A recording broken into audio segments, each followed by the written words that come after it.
Good evening, everybody, and welcome to another episode of Hunter the Reckoning, Dire Straits.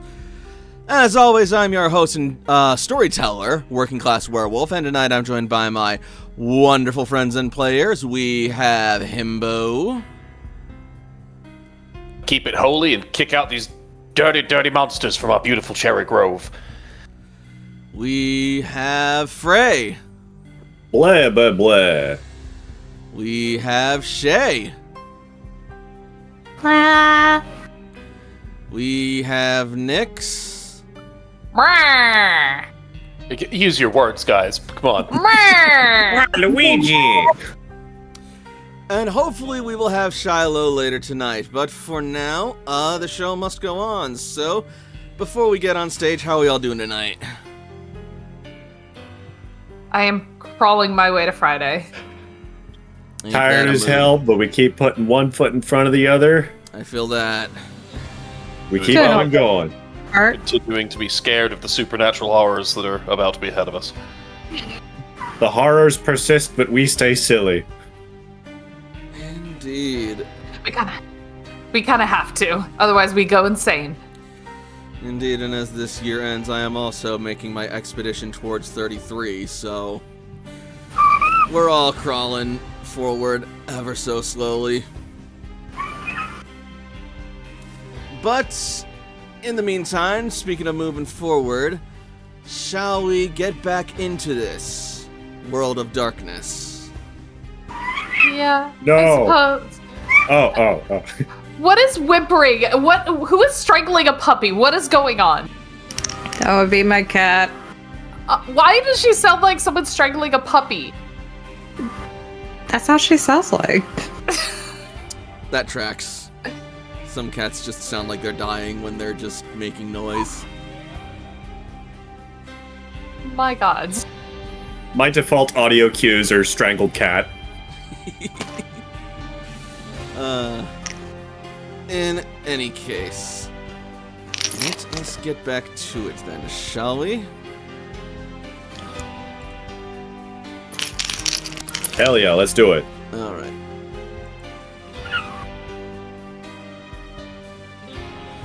Let's see.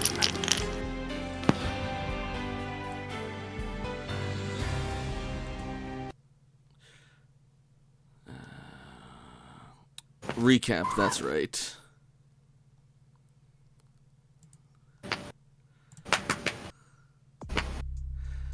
When we last left the cell, they were just about to settle in for the evening when suddenly they got called away by Arya after Tanaka learned that his house was apparently on fire. And when the cell arrived, sure enough, the blaze was raging all across Tanaka's compound. And they found Tanaka, one of Tanaka's employees, lying outside, exhausted and riddled with smoke, and as well as his prized series of breeding Akitas, save for one who was apparently still inside. At which point, I believe it was Stella who threw caution to the wind and dashed inside. I think so. Followed shortly after by the rest of the cell. After navigating the treacherous and highly dangerous burning building, they were eventually able to make their way to the courtyard, and whilst one group stayed to look for the wolves inside for any sign of them, Malachi dashed down to look for the dog. And sure enough, he found him, cowering under the table nearby the bar. After rescuing them from the blazing inferno, our heroes started to make their way out, but not before being confronted by the sight of a massive, hulking wolf-like creature that drove many of the cell to catatonic amnesia, save for Keller, who through sheer tenacity and wit or perhaps being unable to break what's already broken, was able to retain the terrific sight in his fractured psyche before escaping with his comrades. Once everyone was safe and accounted for, and the authorities had began to show up to properly control the damage, our heroes made their way back down to the clinic to get some treatment, where there, after being processed by the police, Barbie stayed at the clinic, and there she discovered Conlon had taken a beating of his own, after having apparently endured a prison break staged by a mysterious man with a shotgun who absconded with the 2 silver bullet folks.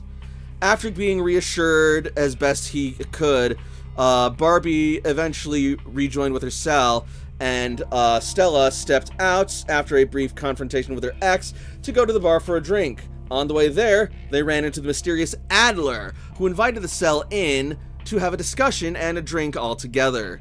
Thus, we resume our story. Yeah, I think about sums it all up.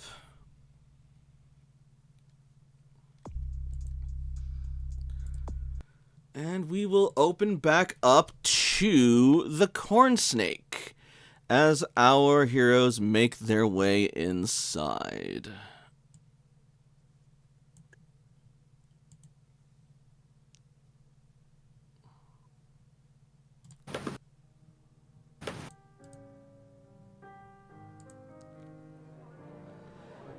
The Corn Snake is as lively as ever tonight. It looks like things are starting to wind down just a bit as last call is starting to creep closer, but you guys got at least enough time to have a drink or two before things wrap up for the evening, as Adler sidles up to the bar and gestures for you all to join him. Malachi sitting beside him, and they start engaging and catching back up in their own little conversation as Agatha, ever the dutiful bodyguard, stands behind him, creating something of a barrier and a buffer for the discussion, but it's probably not anything super worth listening into for the moment. And Stella, something tells me you're kind of setting your focus elsewhere. I just need a drink. And as you approach the bar, the bartender, one Isabella Marino, looks to you and gives you a nod saying, "I know that look, dearie. Tell me, how stiff do you need it?" Stiff as you can get. Stiffer than my ex-boyfriend, rest his soul. Then again, he was pretty stiff afterwards, too. She says, pouring you a very strong drink and sliding it over to you. Want to talk about it, dear, or just drink it away? Stella's just going to down it and just put the cup on the table. All right, and tap the counter for another one, cool, if possible. Stella, make me a stamina roll, difficulty... It's your first drink of the night, difficulty 1. Yeah, that's just her appetizer. Difficulty 1. An aperitif to wake up the palate. Okay, yeah, so... Whatever she gave you, that's just what the doctor ordered. That shit kicks like a mule, and you already feel your senses getting dulled, relaxed, as your body just trembles with the sting and the slow, oozing, warm, melting sensation of the alcohol coursing through your system. You definitely need more of that shit, though, as you knock on the table and she pours you another glass. Don't exactly want to talk about it. I'm just gonna drink. Fair enough. If you ever need an ear to listen, mine are here. I got, yep, understood. And she's gonna down the second one. Alright. Stamina, difficulty 2. Oh, let's... Hey. Arya's driving, so he's not going to participate in this drinking competition that Stella seems to be having with just herself. I'm gonna willpower that. All right. Also, if you haven't already, everyone, make sure to restore your willpower by your respective rankings. I want to say it's like composure or something else. Composure or resolve, whichever one's greater. Right. Okay, that's better. Cool. All right. So the second one, you literally inhale and you feel it burn in your lungs at first, and you're about to spit it all back up, but you force yourself to just sort of like keep it all in and expel it back into your mouth before swallowing it back down. Easy, Windpipe, darling. esophagus. Easy. One of those is for. Yep. Right.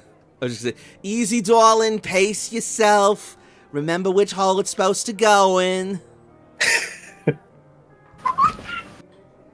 Someone get that cat out of here. No animals. Yeah, I'm talking to you.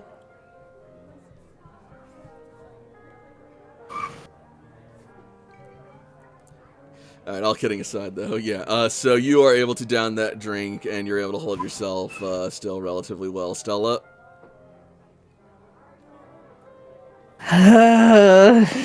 You wanna consider a water there as well, Stella? Should I consider water? I feel like I shouldn't after everything that's happened tonight. I feel like it'd be healthy for you. And again, you may not be looking for healthy right now. Not at the moment, but I'll keep that in mind. You drinking until you want to talk about it, or drinking until you don't want to talk about it? Drink it until I forget everything That's that's not happened today. You know that's not going to happen. Yeah, well... Not to pry or nothing, but as a woman who likes to stay in the loop, seems like a lot of folks are in a real uproar around here lately. Apparently there's something going on at the Tanaka estate. You guys know anything about that? Heard there's like a fire or something. I saw a fire truck driving past a while by. Oh my god, is the orchard alright? Honestly, I wish I could tell you, but currently it's under investigation by the police, so anything I say to anyone probably would be used in a court of law. Oh, come on now, dearie. It's just you and me here, bartender Seal. Nothing gets past these lips save for more booze. And not when I'm on the clock. Arya, you want to explain, or should I? I've been avoiding explaining for a reason. I don't think it's smart to talk about. Oh, come on. You Yeah. guys are such boring gossips. Well, if gossiping is gonna end me up in jail, I'd rather not. Loose links sink ships. What? Loose lips sink ships. I can respect that. But once the information is out with the police, maybe I will keep my word and tell you later. In that case, I'll have to be sure to fix up some drinks for Cherry Grove's finest to get their lips a little looser. They like to chat it up every now and again. Hey, Strider. Oh, it said Cherry Grove's finest, and boom, appears immediately. Perfect timing. Hell yeah. Cherry Grove's sweetheart.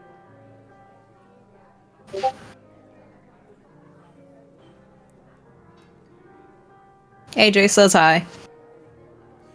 Hello.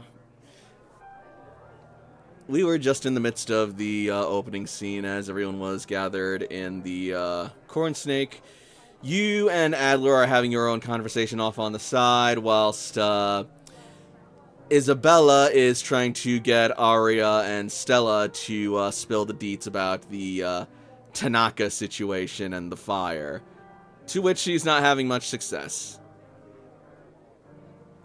And Stella is getting blitzed.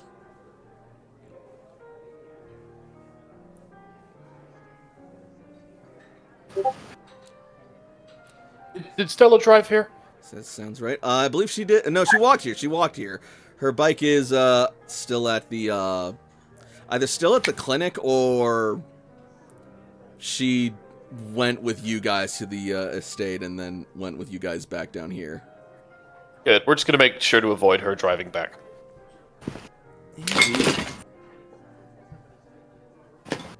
She's drinking, and she's in a bad mood, and she is definitely the kind of person who would get into a fist fight with a cop and be like, if I beat you, you can't give me a ticket. Which is not how the law works. How do you know me so well? That's why I'm predicting this all ahead of time, and I'm saying, let's not let that happen. I mean, it works that way if you're in Street Fighter 6, but... Oh, I am so hyped for the campy and obviously terrible Street Fighter movie that's going to be coming out. Oh my god. Anyway. You're a lot more vocal than tonight, little So, one. do you want to have a few more drinks and then we'll talk about it on the way home? Something a bit more private than here? Or do you just want to not talk about it in general?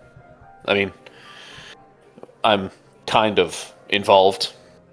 Not personally, but in a related way. So if there's anybody you can talk to, I suppose I'm one of them.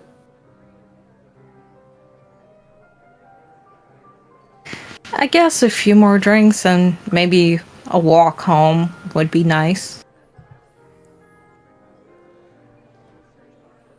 I was thinking some food as well. I don't know about you, but all that action got me a little bit hungry. Kitchen's just about to close, so if you're gonna order something, make it quick and try not to make it too messy, if you would. Question. Our characters still run the bakery in town, right?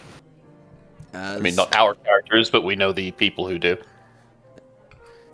I believe you guys did say that you were taking over operational services of the bakery in the Turner's stead as they rehabilitate.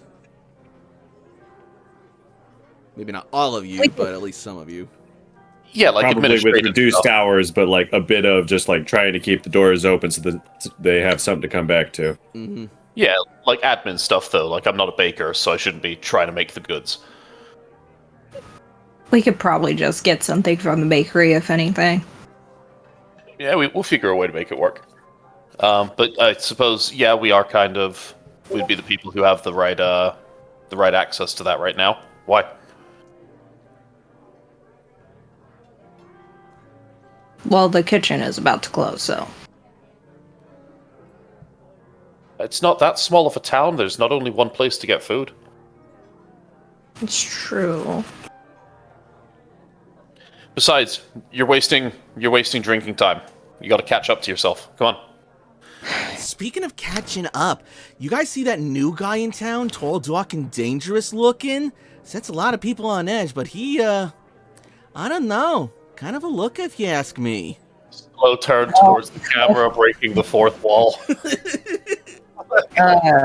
He is, how do I put this? Not a great option, if you ask me. She's gonna tap on the counter for another one. Now, you see, the thing is, now you've invited her to ask you. You better make this one a double, considering that she's probably going to answer the question you're going to ask. She obliges and just looks Stella with Just doesn't say rapt anything. attention. All And right. just like, oh, do tell, darling. You spill the tea, I'll spill the booze. Well, he was my one-night stand, and it ended with a child and him abandoning me. So he has commitment. Oh my god, girly, he's your baby daddy? What are the odds? Does he know? Oh, he most definitely knows. We had He- this he's old. chat not too long ago. But if you ask me, he has commitment issues, so not a good choice of a relationship. Well, seeing as yours truly doesn't have to worry about that sort of thing and ain't looking to start up nothing serious, that ain't necessarily taking him off the table. He ain't my issue unless he wants to start paying child support. That's his problem. But I'm just more focused on my daughter at this point. Tell me about her. And Stella's just gonna down the drink, Stamina roll. which I know I'm gonna have to roll, and my rolls have been pretty shoddy at the moment. And Arya's going to put his hand down over the top of the glass before any kind of refill can happen and ask for 2 glasses of water first. Alright. Difficulty 3. Yep. Because this one's a double.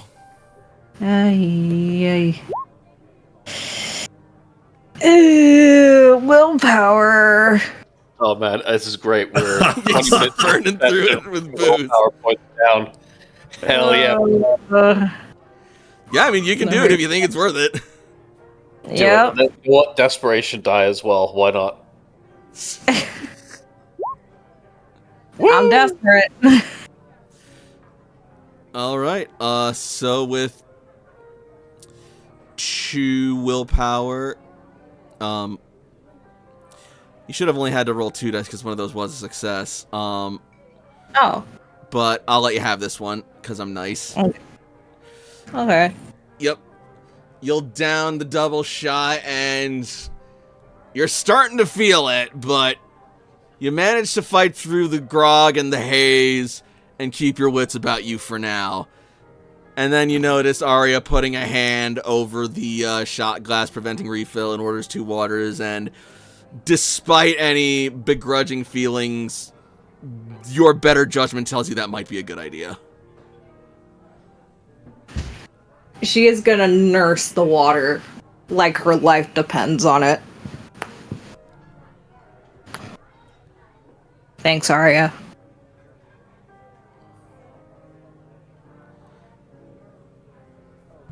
Not saying you have to stop drinking entirely. Just get some water in you. Take a little bit of a break. You know, I've never seen you with your daughter. Is she around here? You know you can bring her around. It's Wisconsin. Minors are allowed as long as you keep them with you. And they don't, have anything too strong. I didn't bring her with me. She's, staying with family at the moment. This is a bar. What are you talking about? Not really a child trip for us to be on. You know, being with adults, doing the drinking and all that. Also, Nix, I was under the impression you could bring minors into bars in Wisconsin as long as they're, like, supervised by an adult. Yeah, but you get stares. Also, isn't this the Corn Snake Cabaret? Yeah. You bringing your kids to Yep. Cabaret? Jesus Christ, man. Yeah, remember who this woman's brother was. Yeah, not very child appropriate. Man. Indeed. Anyways. I see.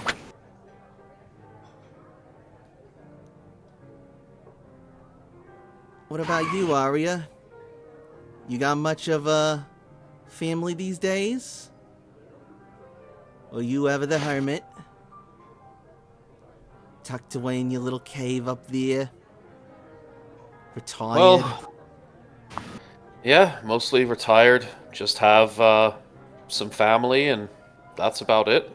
I try to volunteer my time in the community and just keep active, but otherwise, nice and enjoying my solitude. You know, if you really want to get involved in the actual community, you ought to come around here more often. This is where the people gather. Not up in those city halls with those stuffed shirts.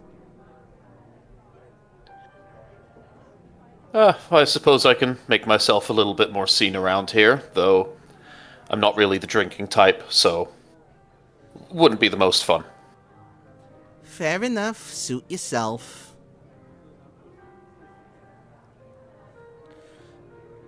And with that, we are going to momentarily cut back over to the clinic as we rejoin Keller and Barbie as they are discharged.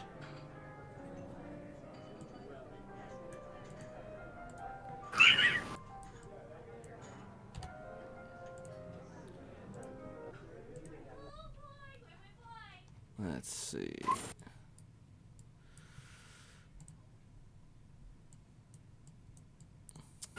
Where did we leave Duchess again? I think Duchess was in Keller's care. Yeah, I think, Duchess was with Keller because Barbie was just like catatonic. They were in the truck when they brought her over to the clinic. Got it, so they're probably still waiting in Keller's truck right now.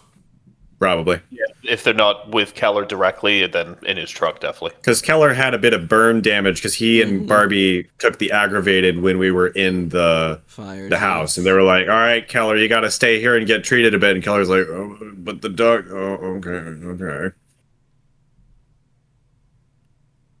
Making sure, like, giving him some treats, a bowl of water, and then I'll come back and you can treat me. And then, yeah. Mm-hmm. Dogs be chilling in the truck. So finally, you two are able to make your way out from the clinic, given a safe bill of health to resume independent activity, but a recommendation that you take it easy for a while to let your wounds heal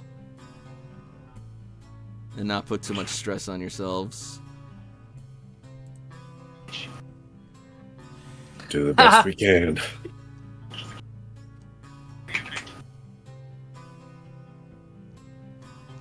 Barbie is still kind of...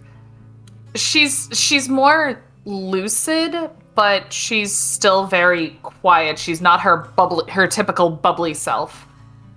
By the way, what was Conlon's prognosis? Like, what is his, course of treatment, or...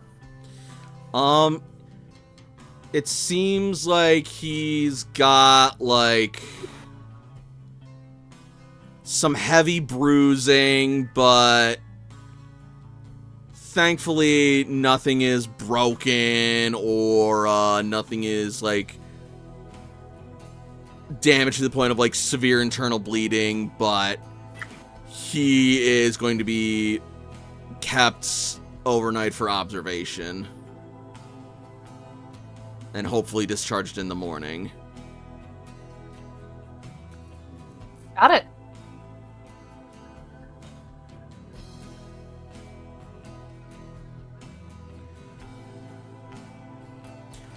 He was diagnosed with a concussion, with a concussion at least, though, so we keep an eye on him there, but other than that, Martinez gave him, the okay. Fair enough.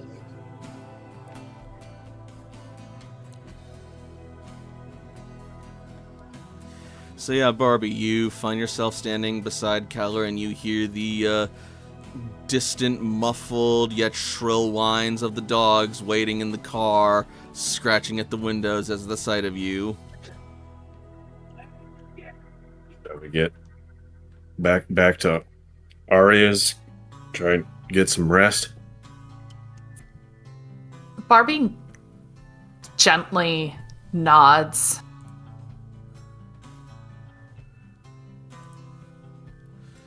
More responsive, but still kind of spacey. Spacey is not the right word, but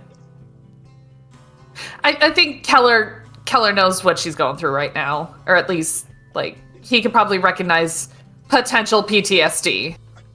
Oh yeah, and he's gently leading her to a place because he knows she thinks his place is creepy, so. Suggesting going back to Arya's so she can be in a bed somewhere and recover something. As you two start to make your way to the truck, I want you both to give me a Wits plus Awareness roll, difficulty 3, as a car slowly passes by you down the street. Not slowly to where it's creeping and just crawling along, but driving at a very slow, safe pace through the night. Did you say Wits Awareness? Yes. Okay, just wanted to double check. Would heebie-jeebies specialty count? I'll give it to you, yeah. Can we not start the session with a drive-by shooting, please? What was the difficulty again? 3. I'll try my best. What do specialties do in this one? If you get 10s, if you get two No, 10s, they're double? No, in this one, specialties give you an extra extra die in your pool. Yeah, so like if the roll falls under your specialty, you can roll an extra dice. So I get 5 successes. Awesome. Yeah, Barbie, you see the car drive past, but your mind, your vision, your focus are on very different things than the passengers of some transient passersby.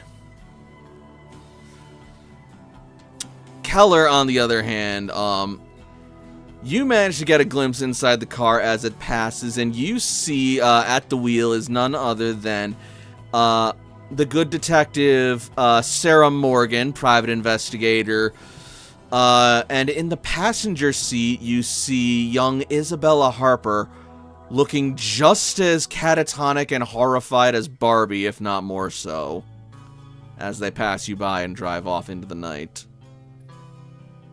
You also notice that they were coming from the direction of the Tanaka estate.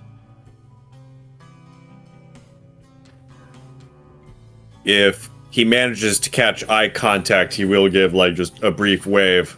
But yeah, he notes that and moves on, and he'll share when we get the party back together. Hell, what? You cut out. Sorry. If eye contact is made, he gives a brief wave, and he will file that under things to share when the party reconvenes. Got it. Just as a reminder, Isabella Harper, that was the college kid that we saw protesting in Madison, right? Yep. And Arya's protege? Yep. Graduated from high school, wanted to get into journalism, supernatural stuff, and we were like, no, you should be safe. And she's like, I am young and rambunctious. Or something like those vibes.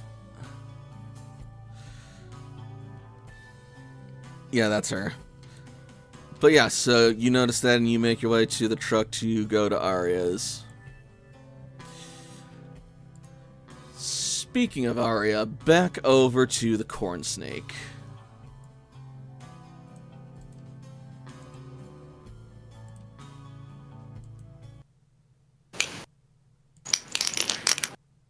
Let's see. Keller will text the party to say that he is heading to Arya's. Just for clarity of communication.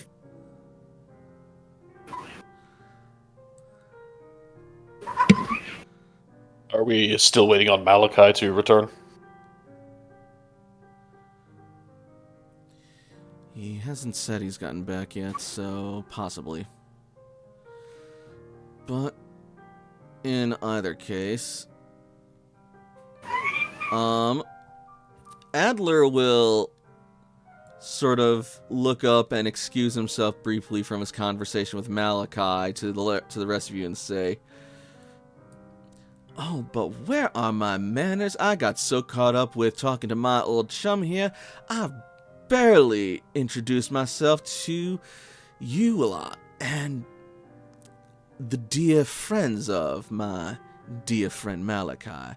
As I mentioned, my name is Adler. It's a pleasure to make all of your acquaintances, and who might each of you lovely people be?"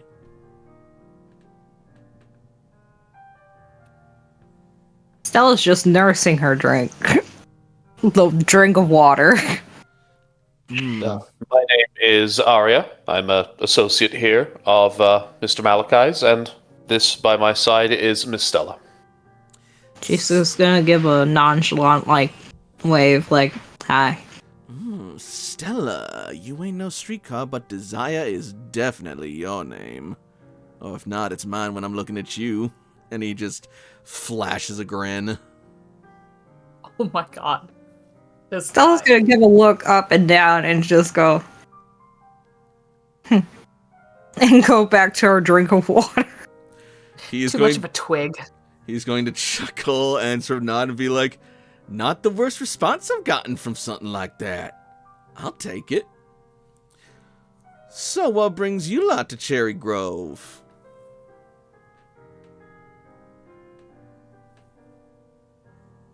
Oh, I live here, so that's my excuse. How do you happen to know our friend Malachi?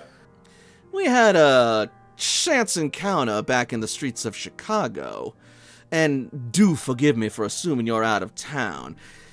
It's just, well, I don't see many people as finely dressed as yourself prowling the streets of this establishment, save for maybe our dear bartender over there. Oh, stop it, you. It's not going to get you any more drinks. Well, not for free. Even so, we exchanged words and didn't have much else between us, but there was a vibe, and it seems fate has finally brought us back together. Well, chance encounters can always lead to pleasant things. And as Arya finishes saying that, he'll get that buzz on his phone and check the message that came from Keller quickly before putting his phone back away. Truer words have never been spoken, Mr. Arya. Indeed, I do find myself here on the whims of chance. That and I was chasing a little something, a juicy little tidbit that I could sink my teeth into. Some important local news? Not local to here, but... how can I say this? My line of work puts me in contact with all manner of demographics, and I happen to hear tell of a local... what the hell? A biker gang, from Chicago was chasing a big job on their way up to Madison. I found the route took them through here, so I stopped by, but by the time I got in here, well, that trail had gone cold. Still figured since I was here, I might do some snooping and seeing what I could, uncover around here. By the way, I don't suppose any of y'all had, come across a, let's see, what was it again? I remember now. There were 2 motorbikes and a large black SUV. Y'all see anything like that around here?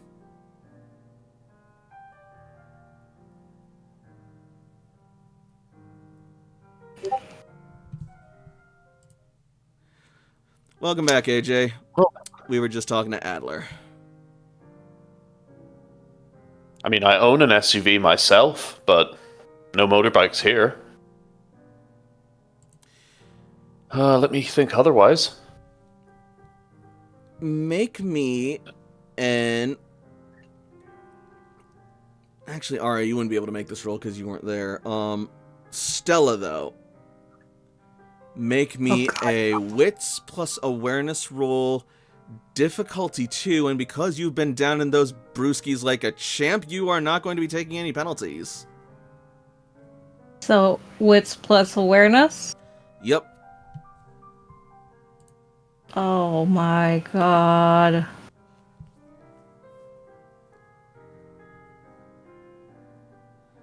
Difficulty 2? Correct. Don't tell me you only have 2 dice. I have 3. Oh, But exactly how much you need. And they serve you well enough for this, as he mentions this, through the haze of alcohol, bitterness, and forgetfulness, you manage to remember something. On the way here, Malachi, whoever was driving, there was a near collision with a vehicle on the way to Tanaka's place, resulting in a side swipe, and as you recall, you think the other vehicle was a large black SUV. Did you say an SUV? Yes, I know that's not very specific, I'm sorry, but when I say large, I mean large. Yeah, no.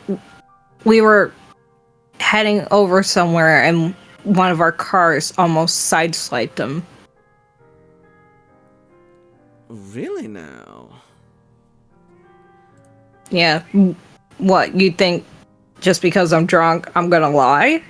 No, not at all. I'm just glad at the serendipity of this. Chance encounter, indeed.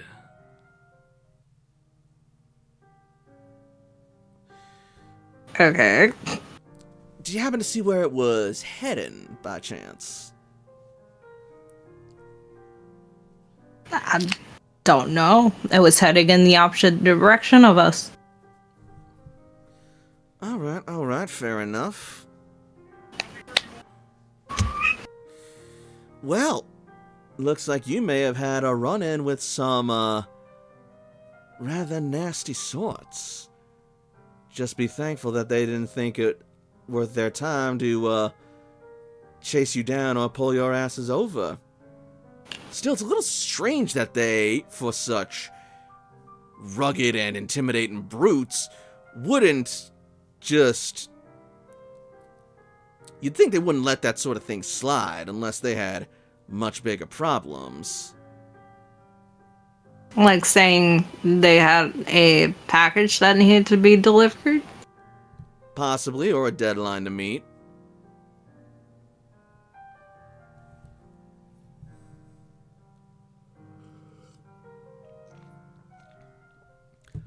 Even so, I'd check your rearview mirror twice when you're on the roads now.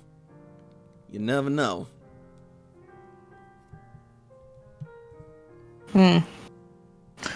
Well, thank you for this information. I will take this into consideration. And I looked at Arya, like, the look of, like, we need to go. And as you look to Arya, you will hear the doors to the corn snake slam, literally slam open. Oh, good. As you look over and you see your favorite girl stomp into the bar. Oh, not now. Not now. No, no. No. All right, No, bitches, well- it's 5 minutes before last call. Give me the strongest shit you got. Oh, hello, dear.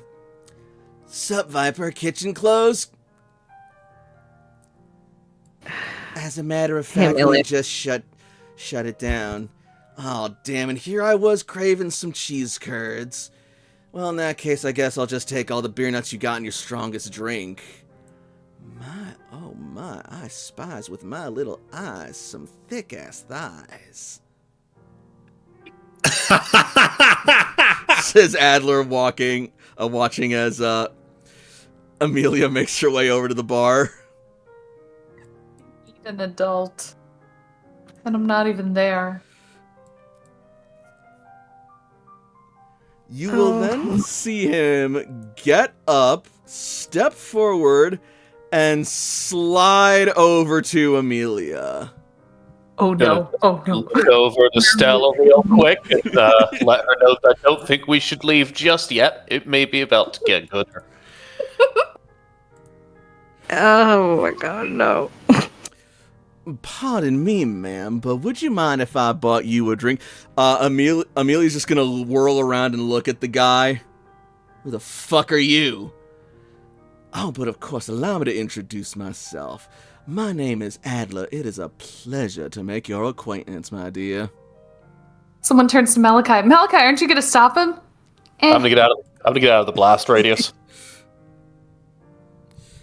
Can I, like, shimmy out of the way? Yeah, you guys can start just moving out of the way. I'm not gonna stop you. I'm not gonna make you roll for it. It's time to help Stella get a little bit out of the way here. Just shimmy. Just move it out of the way. You know, she's had a lot to drink. You know, I need to help her get out of the way over here. And no sooner do you move does Amelia go for an uppercut to the jaw.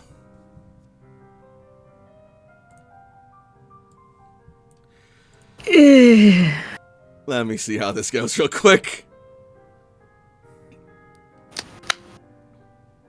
As you're doing that, I'm gonna look to the bartender and be like, I'm gonna assume that he's gonna need some ice in a couple of minutes. So yeah. Probably.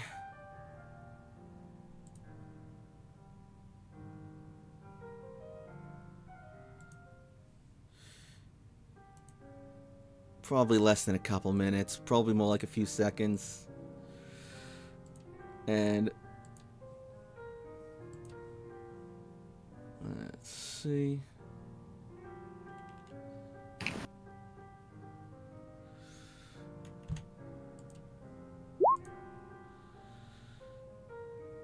And let's see how well Adler avoids this.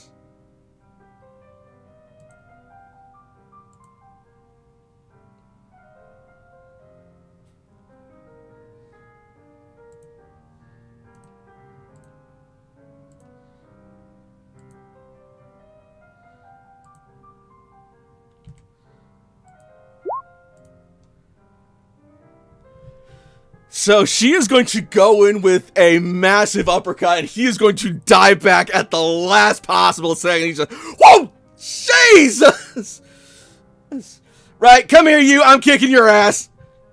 I'm making you eat the payment tonight. Let's fucking go. What? Oh, shit. Dude, I apologize. I didn't mean to offend. I just, oh, you just come here. I'm fucking eating you tonight. I am going to devour your skull. Jesus Christ. And she's just going to chase him out of the bar.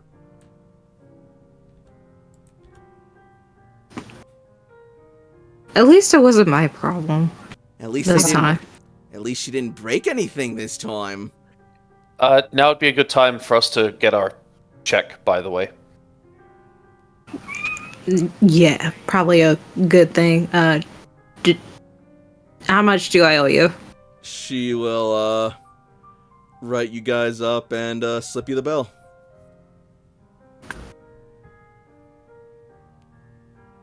Do I have the funds for this? Is the question. And, Malachi, looks like your conversation with your friend there may be, over for now.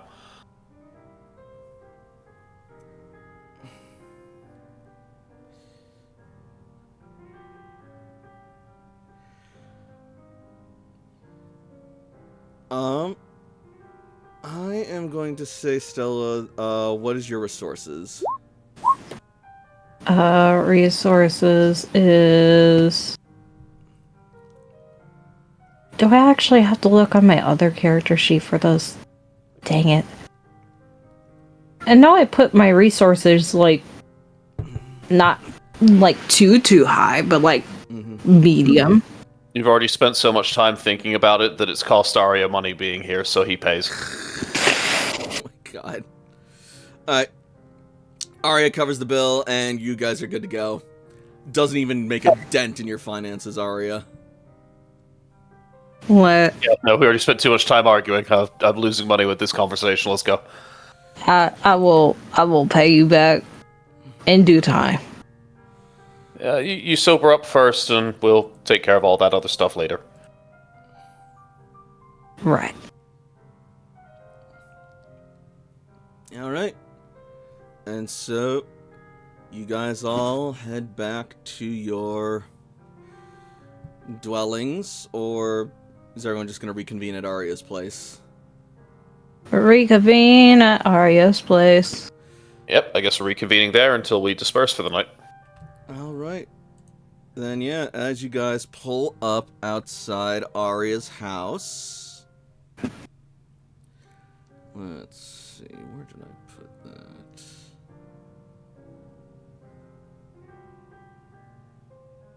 There it is.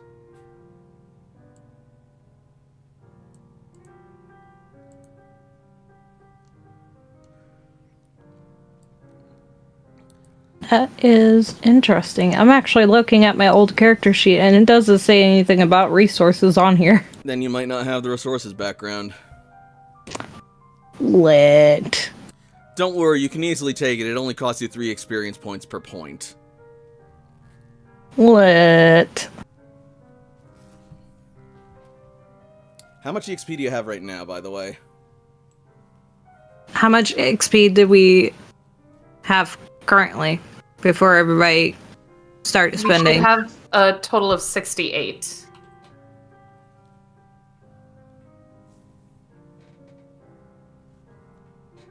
Okay.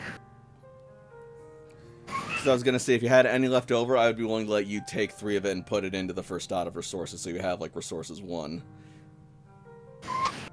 I will do that then. Sounds cool. So Where- as right now, Stella has resources 1. You would put that under advantages.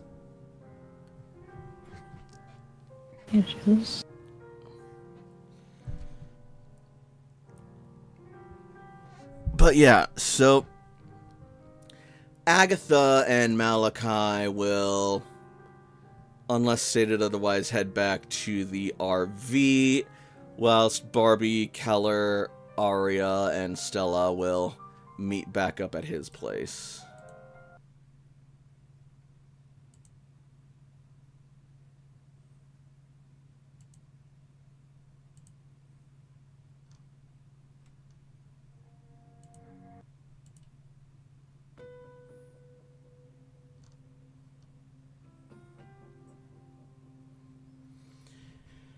The 4 of you will see each other pulling up and,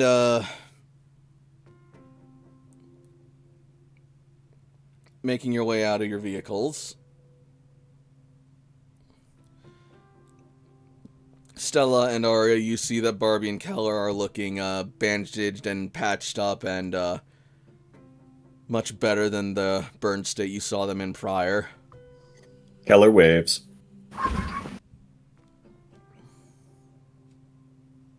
If they're not already inside, then Arya's going to help everybody to get inside, get them comfortable in the living room or somewhere like that, and go and make sure that we can get everybody some water. It has been a long and dehydrating and hot and violent night. Indeed.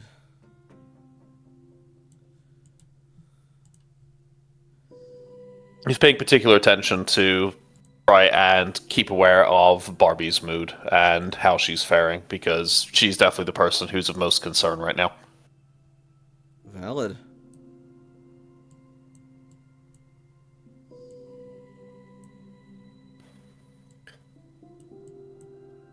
On the way here, saw detective lady Sally Sarah Sarah? Morgan? Sarah Morgan, saw detective lady driving away from Tanaka's. She had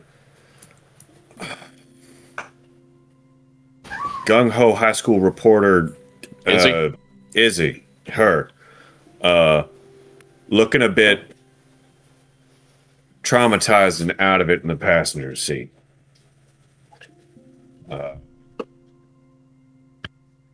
Kind of a familiar look, but I don't know if Izzy might also have found herself at Tanaka's, seen something. Don't know. Wait, what? There was a car driving past as we were going. You were understandably out of it a bit. Good to hear you speak. No, you said the car she came from it could have come from Tanaka's. It was from that direction. Could have been. I don't know. I don't have. I only have the information I have. Do you think they were watching? Why are we here? Why aren't we following them? Because you're in no position and in no situation or condition to be following anybody right now. We had a traumatic fucking day and we need a rest.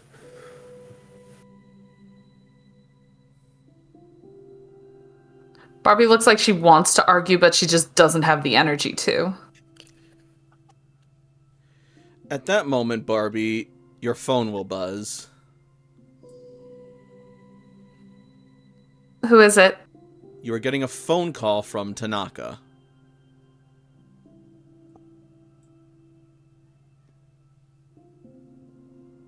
There was a moment where she debates just letting it go to voicemail.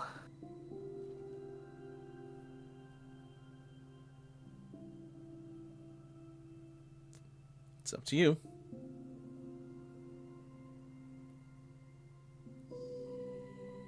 I think she's just gonna let it ring and let it go to voicemail. All right. Eventually, the buzzing of your phone stops, and it goes silent for a while. Then, after another minute or so, it will buzz again with one new voice message.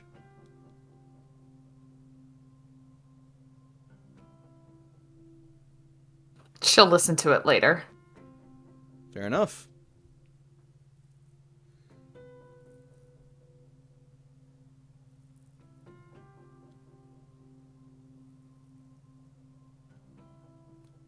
Oh, we could always call Sarah.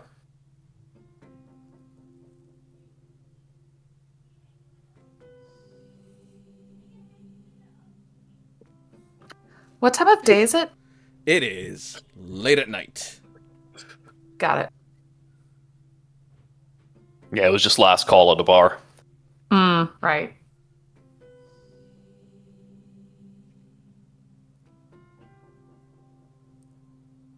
Then again, how much is there that we can really continue to accomplish tonight?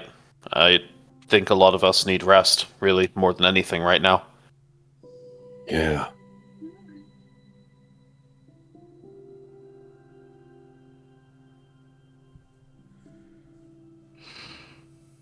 So that's that then for tonight then, huh?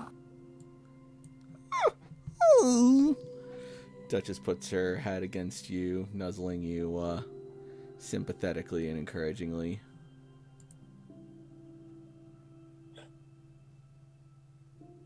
No matter how dark it gets, the sun will rise again. Keep at it. We'll keep moving forward.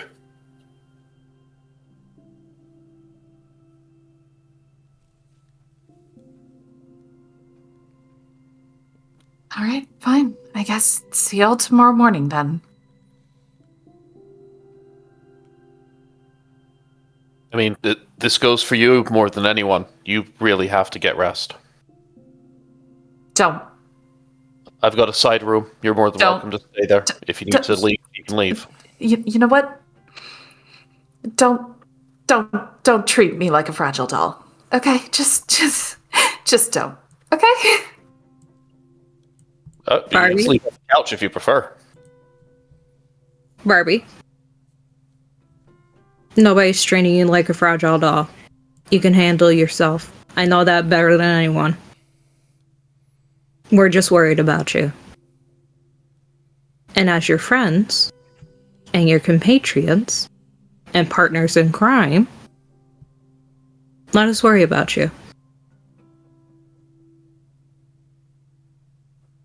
I'm more worried about Duchess.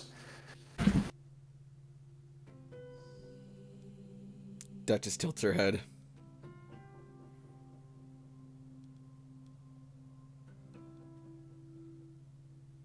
Barbie, her expression isn't angry. It's way more subdued than she usually is, but there's definitely that kind of that tired, I'm done with this look. And she's gonna go out to the RV. Okay.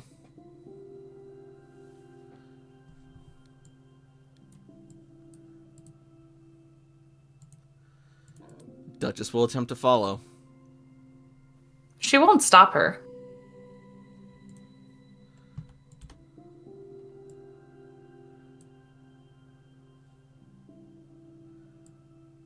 And with that, Barbie leaves the scene.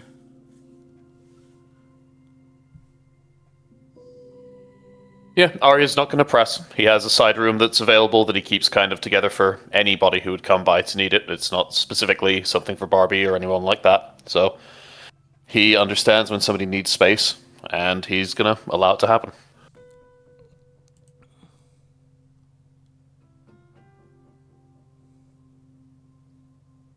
Well, I'm gonna take my spot on the couch and tuck in for the night. As I said, there's a perfectly good bedroom if you prefer. You know me. I don't like sleeping in bedrooms. I'd rather prefer a couch. All right. Well, make sure to keep hydrated. You're gonna feel that in the morning. Otherwise, well, good night. Stella's Glad just gonna give a wave of like, yeah, I got it. Yeah, Ari will excuse himself. Have a good night. Kel, are you heading back home?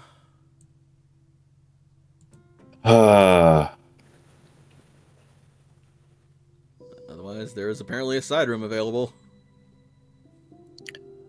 Yeah, like Keller is like he has a home here, but also his friends have gone through a very stressful day, as has he. But his friends have been there for him, and he wants to be there for them. So I think he hangs around. Fair enough. Cool. And Keller will crash in the side room.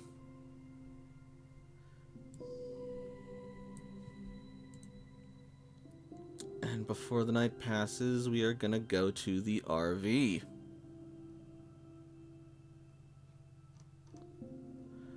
Just as soon as I remember where it is.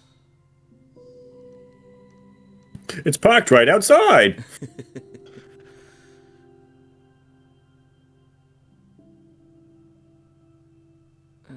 There we are.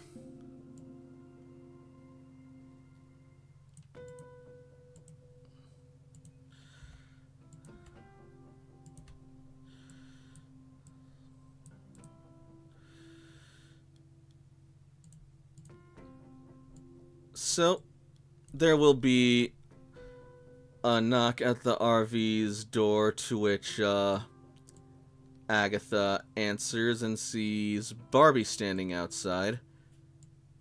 Barbie! Hi.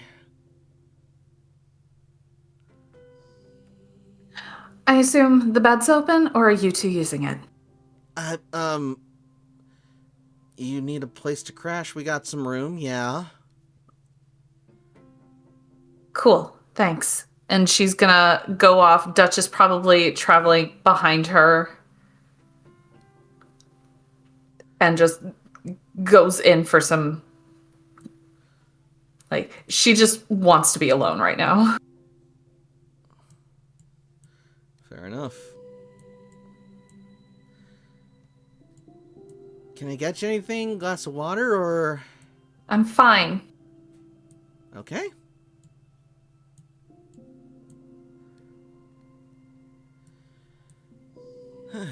Back to it then.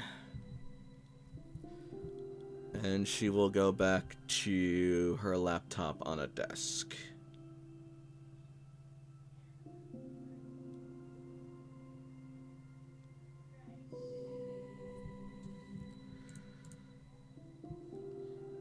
Does Barbie retire for the night then? Before she does, she's going to listen to Tanaka's voicemail. All right. You open up your phone. You have one new message. New message. Evening, Bobby. It is Tanaka. I was just calling to make sure you got back safely and see where you were staying. I trust you are in good hands with your friends and companions. I also just wanted to let you know that I will be spending the night with Yumi at her place. I will be taking the spare room.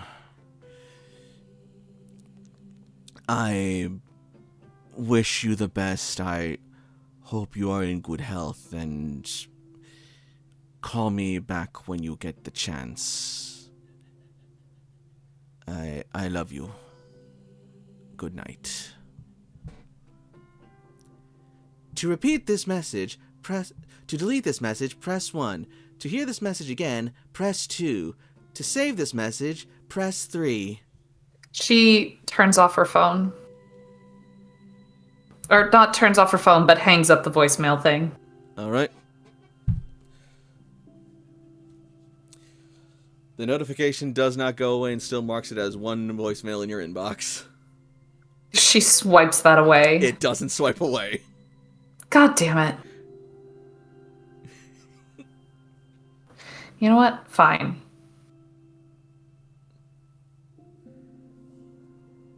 Fine. She'll let it stay there. All right, yep. Yeah, it's not doing anything else. And with that, Barbie turns in for the night. She'll try. Okay. In that case, willpower difficulty 2. For me? Yep.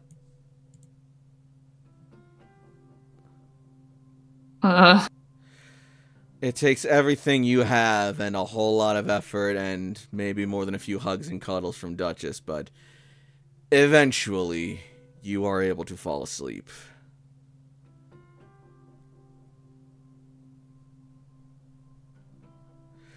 You stay awake long enough to see the lights in the RV finally go completely out, to hear Agatha close up her laptop, get up, slowly walk across the hardwood to marble floor, and then over to her room,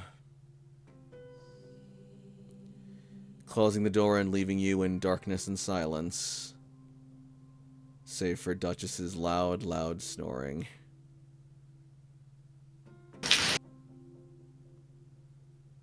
She'll eventually start cuddling Duchess, but it takes a minute. She lets you. And with that, the night passes.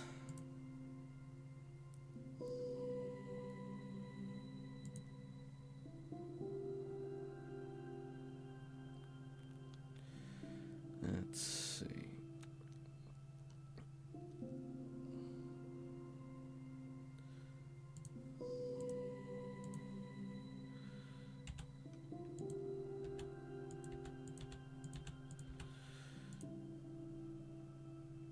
As the morning comes,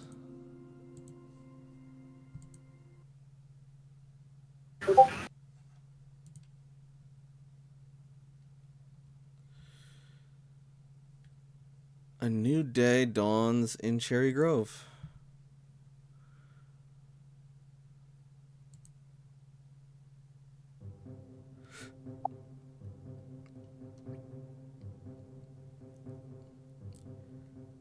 How late does everybody sleep? Keller's up early. Right on. Barbie Totally. probably for once is sleeping pretty late. Still likes to usually wake up early to get like a few exercise in, but I think with like the heavy drinking, she wakes up a little bit later. Fair enough. What about you, Arya? Arya's up usually around 7 a.m. Wonderful. All right. And did you guys still want to go and maintain the bakery, or are you guys just going to let that slide today? We gotta maintain that bakery. Yep, gotta make some food here, and then we gotta do some maintenance. All right. Yep. Malachi's also volunteering to maintain the bakery. Cool.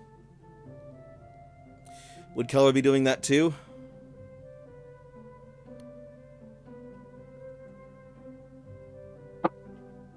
Yeah, he can help bake a bit. Like, he's definitely not a front of house sort of helper. That's okay. takes all sorts, and more hands make less work.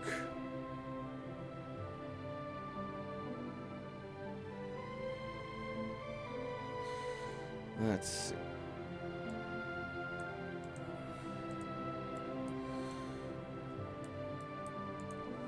Barbie is not there yet. So right now it is Malachi, Keller, and Arya at the bakery.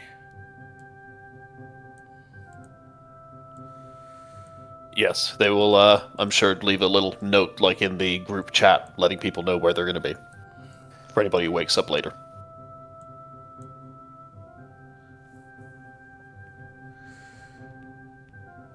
In that case, tell me what it is you guys are doing exactly in the bakery.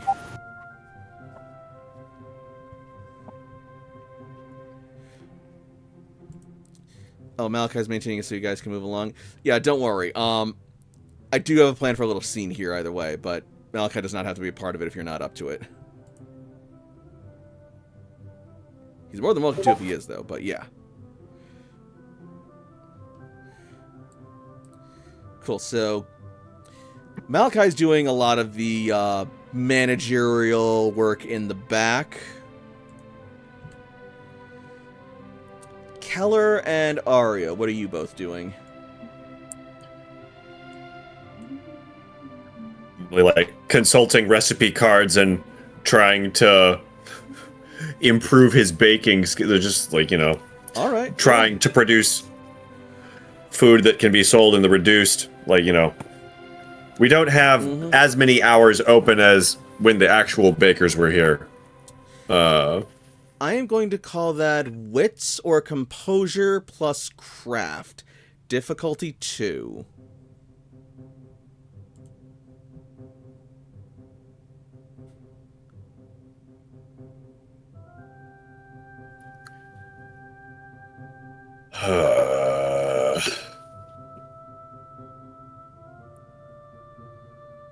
Let's see, we're an hour.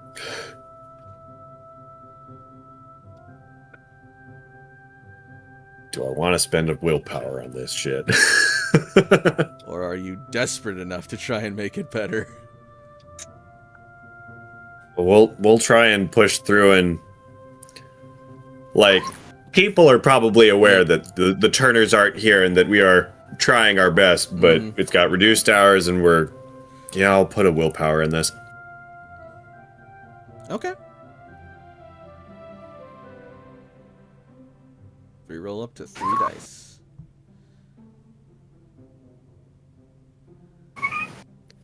Excellent. All right. So,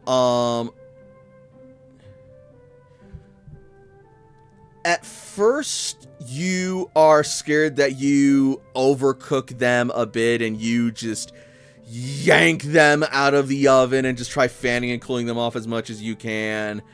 And as you sample one of them just slightly, you find that, thanks to your quick thinking, they come out and the temperature is just right.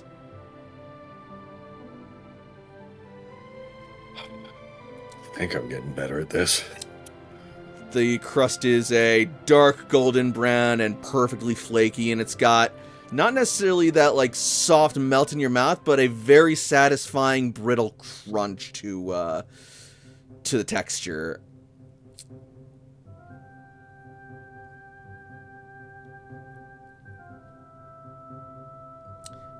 Arya, what are you doing?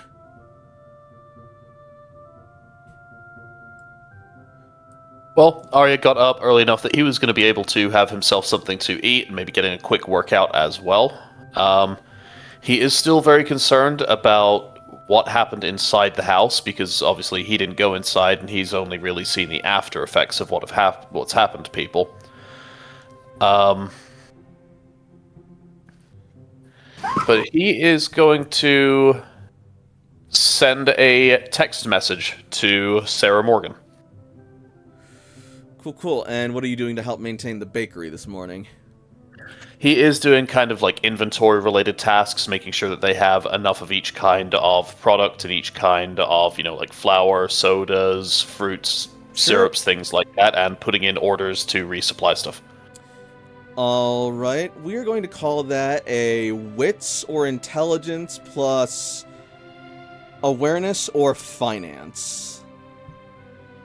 Difficulty 1 in any case. Okay.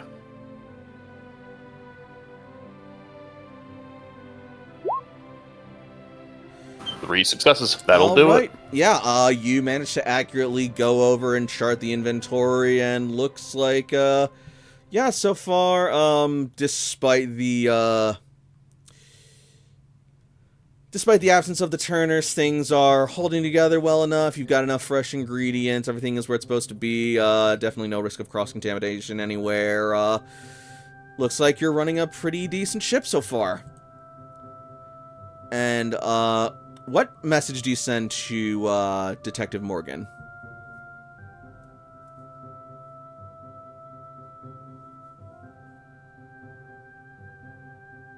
I think we saw the same action movie last night.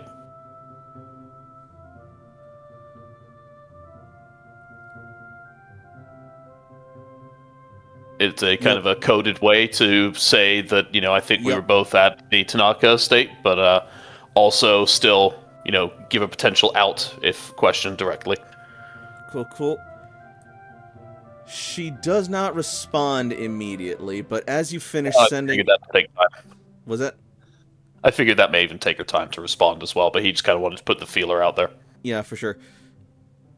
In any case, though, she does not respond immediately, but as you finish sending off the text, you will hear the door open and the bell ring as into the bakery walks. Just a second.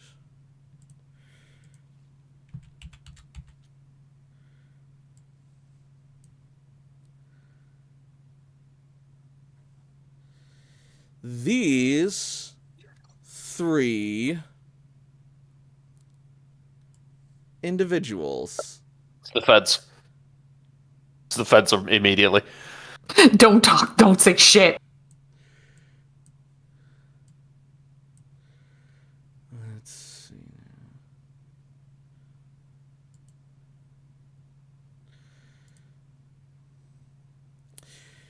Keller, you will also hear the door open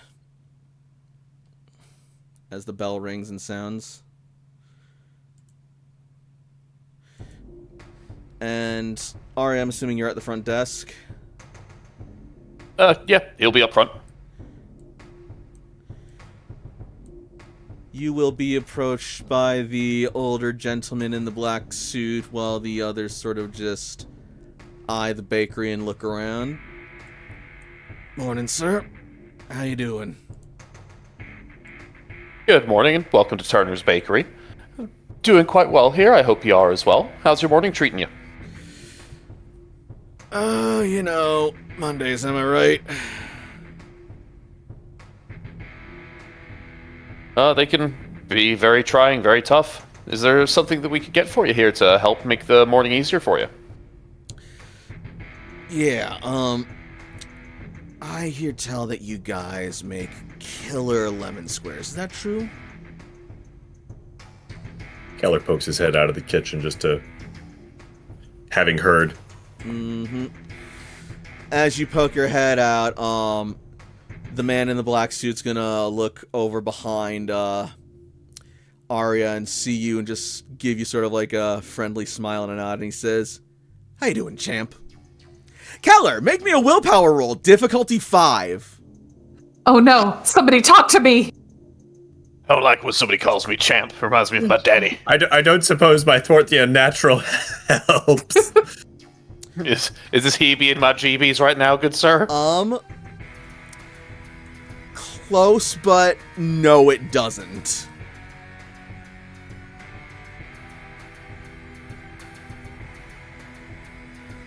Cool.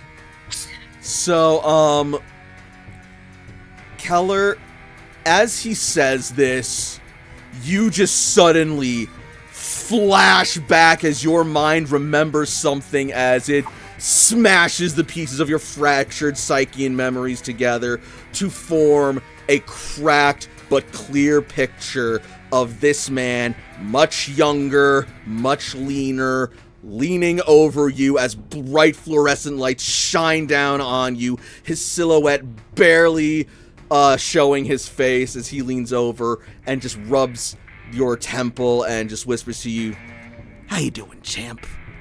And then from there, there's just a bright flash of light. You feel electricity surging through your body. You hear the sounds of power tools, the sound of bone grinding as your flesh is cut open. You feel them poking and drilling into your brain. You feel your mind shatter and his face at the center of it. It's him. He's with them. They're here.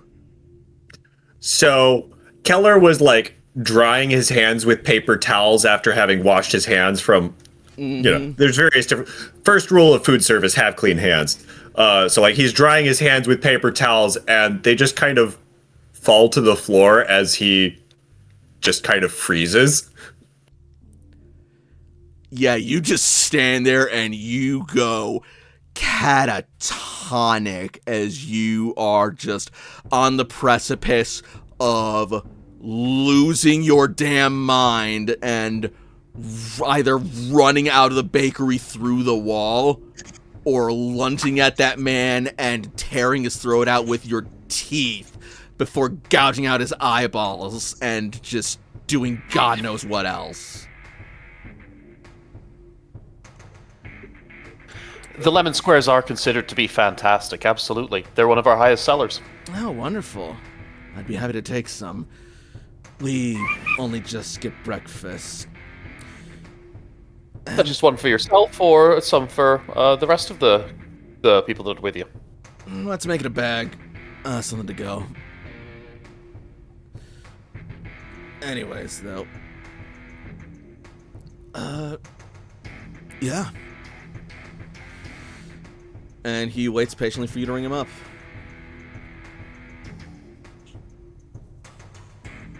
This guy's just doing drive-by dramatizing of the party members. Okay, yeah, I will start to ring up a few pastries for the man and start getting them bagged up while I watch Keller have an existential crisis in front of me.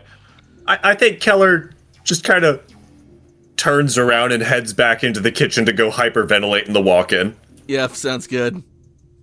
Average retail experience.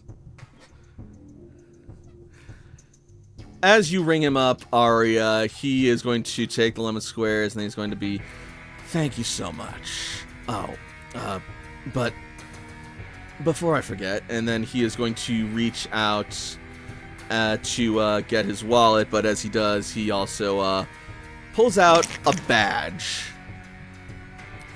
Allow me to introduce myself. My name is Agent Gray. I'm with the FBI. These are my partners, Agent Black and Agent White. He gestures to the male and female respectively as he says that. Yes, it was pretty easy to tell when you're the only people coming into a bakery at this time in the morning wearing suits.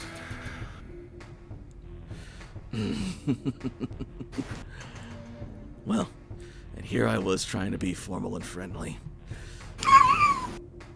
Oh, no, more formal and friendly, but, we're not really a large enough town to have any kind of business campuses nearby. You stand out like a sore thumb. Yes. Well, dress for the job you want, right? But, all pleasantries aside, I would like to ask you a few questions, if you don't mind.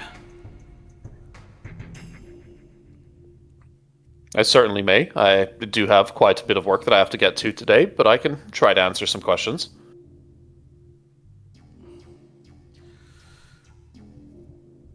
Alright, then I will be as brief as I can be, and I thank you for your cooperation in this regard. It'll make this go so much easier for everybody. Now then. Do I detect any hint of him being threatened or anything like that? Do I detect like a threatening tone from him? Wits insight. Difficulty 3. Okay. I got 3. Brilliant, yeah. That's what we needed. He's being professional, he's being courteous, he's being sincere. It does not sound like he is trying to veil necessarily anything right now, but he is letting you know that he does mean business. Okay.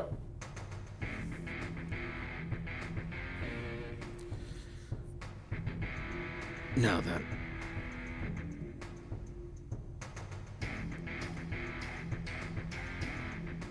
Where were you on... And he gives the date of the, Madison, Progadon explosion.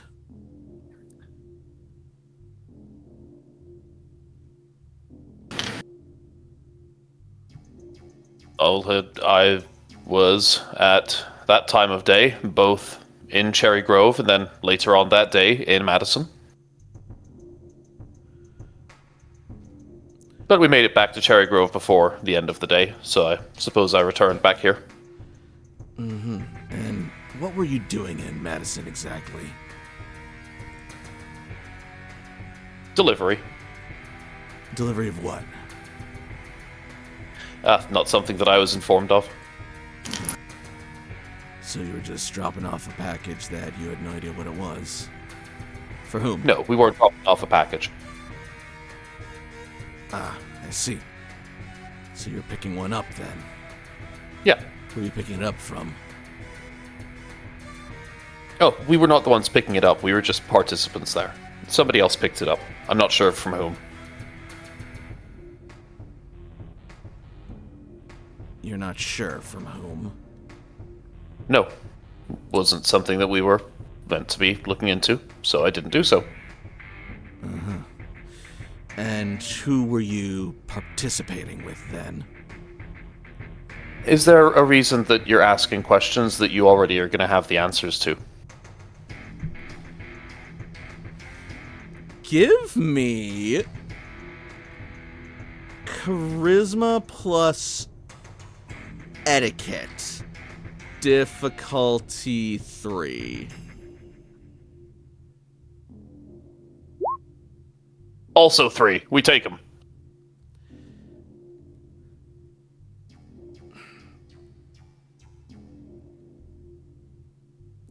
Sir, I'm not trying to come off as any sort of way. I'm just doing my job and just trying to be thorough to make sure I have all the information that I can on record. Now, you say that I already know the answers to these questions. If that's the case, why do you think I'm asking them? Get confirmation from somebody who's involved. Helps to build your case. You saying you're with the FBI and all, that would be why you would be here, to investigate and to build a case. It's interesting because you say that, and by you saying that, does that not already imply that you are involved? Well, you would be speaking to anybody who had been in that area from that point of time. Considering what happened at that location, you would be involved with speaking to anybody, whether it be myself or other people who are here. Whether they'd be in Cherry Grove or other places nearby. You've done your research, haven't you? I've watched enough TV shows. Yeah, well, don't think they ever got the whole picture. But I'm more interested in reality right now. What can I do to actually help you, rather than just tell you things you already know? Give me another charisma plus etiquette roll. This one at difficulty 2. 4, even better. Well, if you're really willing to cooperate and just go straight to the good stuff, that'll save us a whole lot of time. Alright. We'll get straight to it then. He is then going to reach into his suit and pull out a picture of this gentleman. Does this man look familiar to you?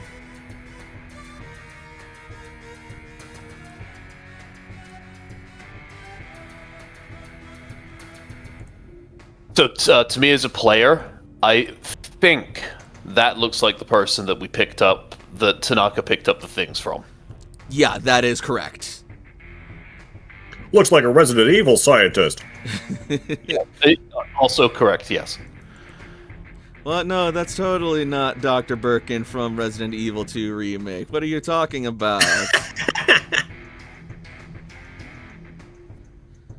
They look passingly familiar, but not somebody that I'd say I really know much about. Where did you happen to passingly see them, then? If you had to guess.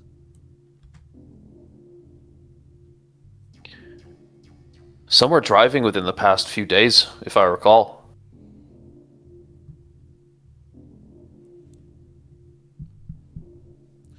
See, now I feel like... Could have been at the Madison place as well. Again, in passing, difficult to be certain. I see. What were you doing at Progadon that day?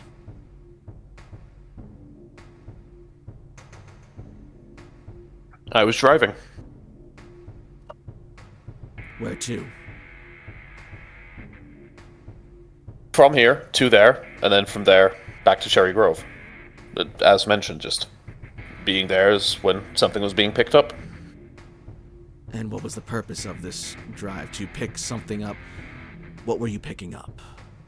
That's not something that I was told about.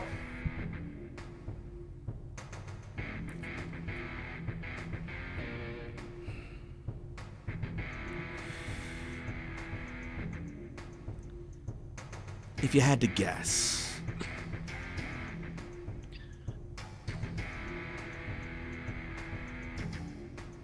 It seemed like a relatively large vehicle, so furniture, supplies, some kind of building supplies. It was something rather large from what I could tell.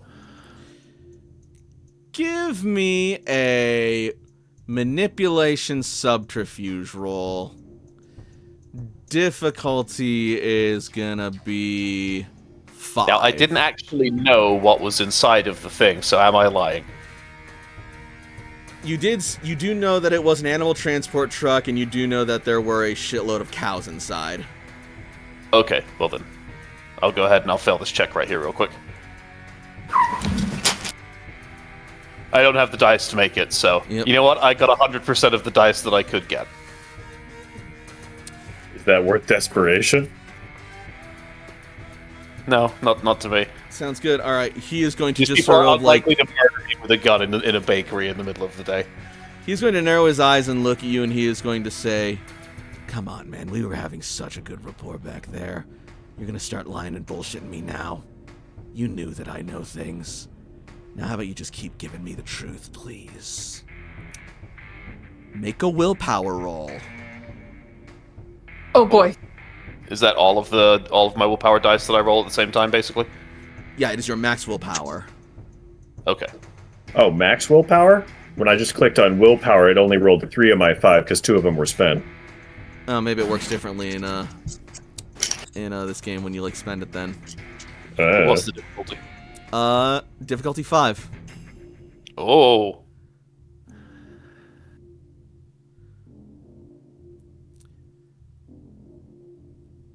I really want to stall this one out, so I am going to spend a willpower to re-roll that one die. I don't know if you can spend willpower to re-roll willpower. You know, that's fair. You can go to the desperation pool, though. But I'm not desperate. Cool. Then you can Keller's fail. desperate. So, as he says this, Do I also get a vision of Keller being tortured? Because that'd be really fucked up, man. Oh, jeez. That'd be no, really no, no, no. messed You up. don't get any vision. You just get the notion that you should be telling this man everything you know and cooperating with him.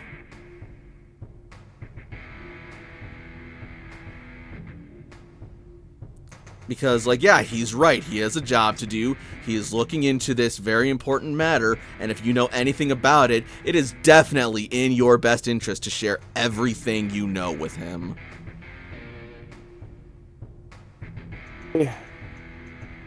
I recall why I understand. Okay, so the reason I thought that it was something large, something that could be building materials, was because of the size. I think it was livestock, or something livestock related. I see. And this man you have a passing familiarity with, do you have any idea who he might have been? None. Okay. And who were you participating with? Somebody who I'm sure that you have a file on that's as thick as both of my wrists. Give me a name, please. We have a lot of files.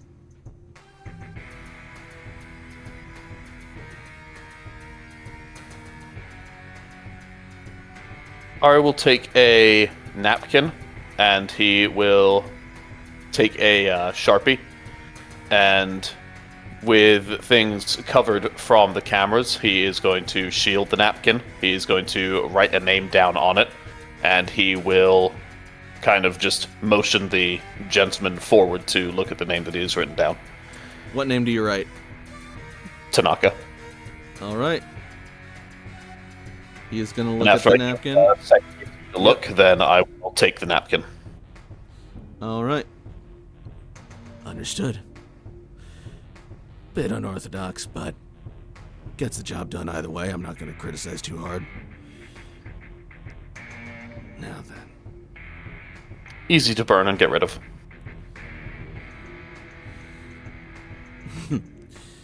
Fair enough.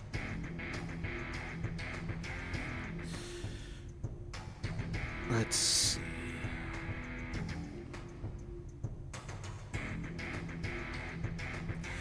What about your co-workers? You weren't doing this job alone. Who else was with you?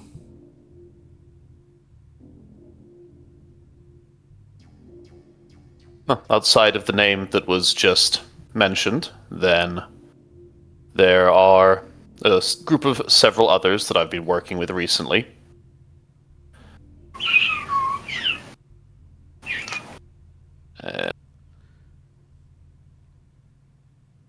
Well, one of them is a author whom is already a public figure in some ways, so I'm sure you know who he is. And he'll give them Malachi's name. Mm-hmm. They have a bodyguard whom I'm not as familiar with the full name of, so I can give you a first name, but I can't give you a last name. But I'm sure you can figure that out yourself. You're really just asking for confirmation anyway. Again, you already know who was there. And then Arya will go ahead and he'll mention the names of Keller and Stella and, well, he was there obviously, and then Barbie as well, and Malachi.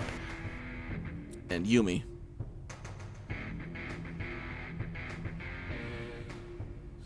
All right. Yes, she isn't somebody who I'm working with technically, but yes, she was. Mm-hmm. He is going to make a note of those names, and he is going to say, all right, well, in that case, I think that just about wraps up all the questions I've got regarding the investigation we're conducting right now. We'll be in touch if we think of anything else. Thank you for your cooperation, Mr. Arya.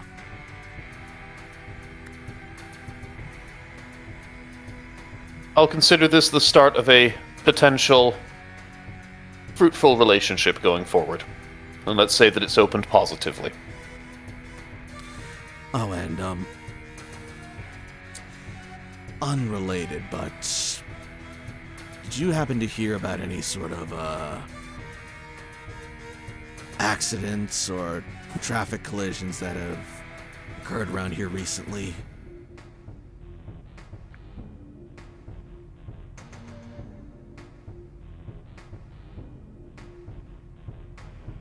Collisions?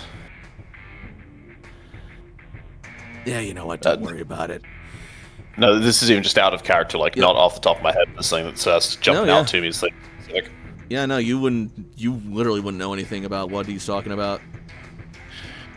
Not that I can think of, no. No, it's just that on the way in here, my agents and I, we came across a bit of a nasty wreck on the edge of the woods leading out into the main road.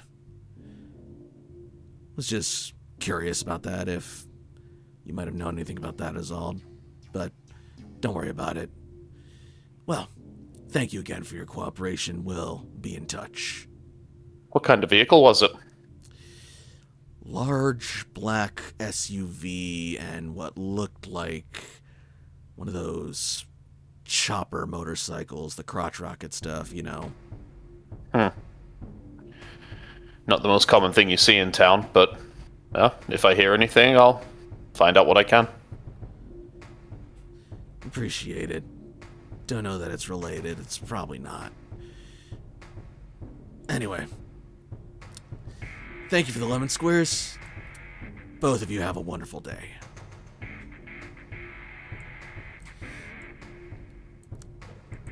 Agent Black, Agent White, with me. And they will follow in line behind Agent Gray as they depart from the bakery. And start making their way back across town. As they leave Keller, you are finally able to move and breathe normally again. Oh boy.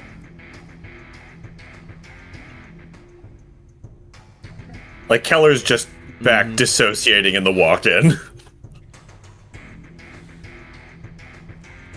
And as they leave Arya, you feel almost that sort of like, not a headache per se, but like that blood rushing sensation like when you stand up too quick after sitting down or laying down for a long time.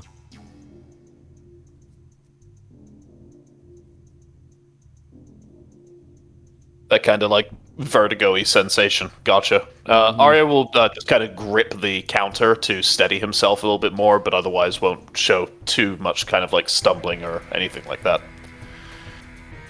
And now, the most important question that I have for you that's going to be a judge of character of this NPC. Uh-huh.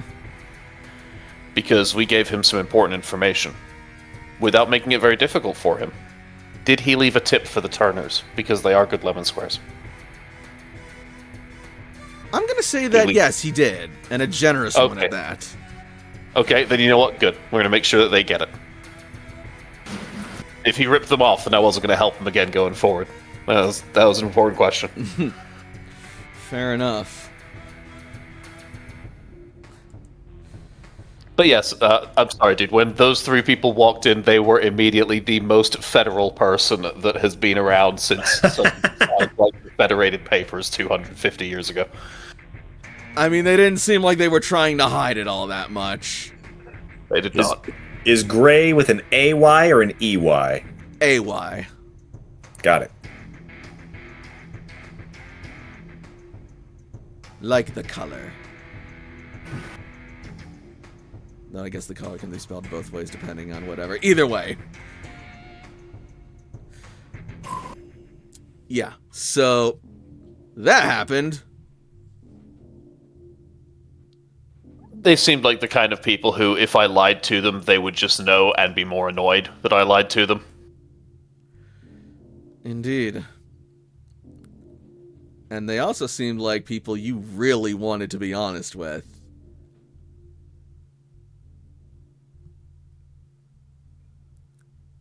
Yeah, no, I just genuinely forgot that Arya had seen, like, during that time that it was No, livestock totally, and stuff like but even so. that. All good.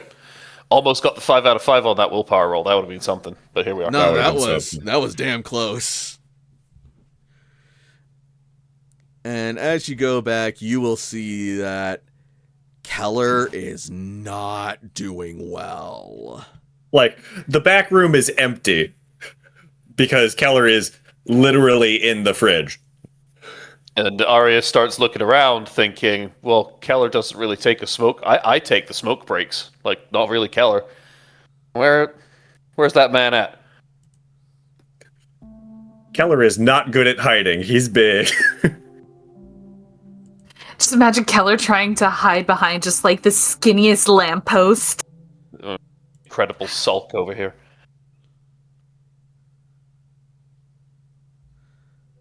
Well, Bon, noticing Keller in his very much abnormal and vulnerable looking state, Arya is going to put down what he was holding, and he's going to slowly, gingerly approach Keller, not saying anything, but just kind of moving over carefully. Not moving sudden or anything like that. Like, you open the door to the walk-in and Keller's just in there, just like staring at a box. Yeah. You find the ingredients you're looking for, buddy? The drilling, the get in your head. He got in my head. He's with them. He knows me. He hurt me. They didn't. They always. They. And like, Keller is struggling to steady himself. Arya, what is your medicine at? Not that fucking high. 2. Cool. Give me an intelligence plus medicine roll. Difficulty 2. This is one where I will spend a willpower, because I couldn't spend one on the spending a willpower. Which does make sense when you say it that way, you know. Sure, yeah. Hey, we needed one, so we took it. At first, this feels like Keller just being his usual jumpy self, but the way that he lacks a response and just you look in his eyes and just see the faint, almost absence of presence of mind there, you realize you have never seen Keller this rattled before. Not at the night of the fire, not even when confronting Dr. Tall himself back at the clinic, not even when you first met. This is a new level of gone for Keller, and he is 100% having, like, a mental breakdown right now. A panic attack. They get in your head. They get in your head.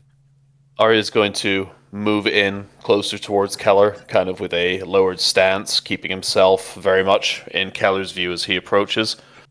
He will bring one of his arms around the back of Keller's shoulders and just bring his other hand up to one of Keller's hands and start to, you know, apply a little bit of pressure and start to slowly begin guiding him out of the walk-in, and is looking for a chair that he can try to sit Keller down in. Like, the instant you touch his shoulder, Keller just, like, immediately bear hugs you and continues muttering. And all Arya 6 of just hugs Arya's Keller ribs back crack. instead. Yeah, no, Arya just hugs Keller back. Staying close enough to the door to the walk-in to make sure it doesn't close and trap them both in here forever like Pompeii. Oh, no. There's a push handle on the inside. It's not the... Thank you, Keller. You saved the moment. This is a horror game.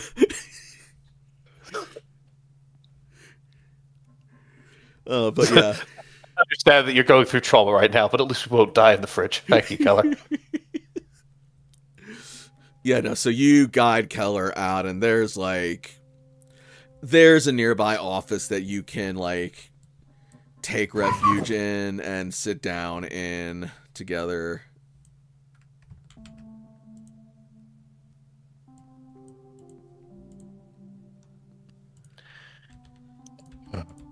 You take this for just a moment. I'll be back very, very quickly. I'll be back very quickly. And Arya's going to get a glass of water over to Keller before Arya heads to the front of the store and flips the sign over to closed and locks the front door. Cool. You can do that just fine. That's not going to get interrupted or anything.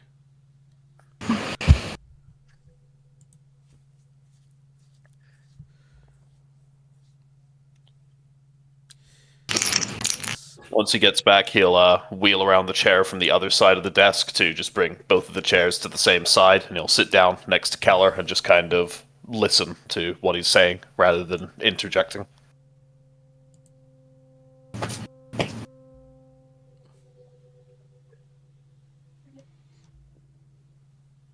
Thanks. The needles, the drilling, and him standing over me.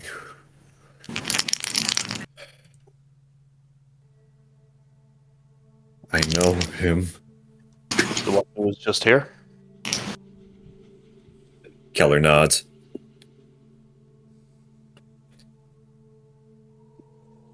How you doing, champ? You know him from your past. Keller nods.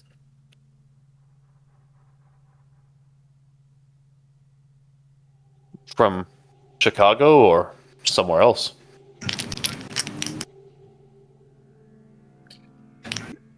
I can't. It's hard to remember. It's okay. You don't have to remember. We just have to think about this and get through it right now. And maybe figure out what could be bringing somebody like that here, and why they're so interested in Tanaka's pets.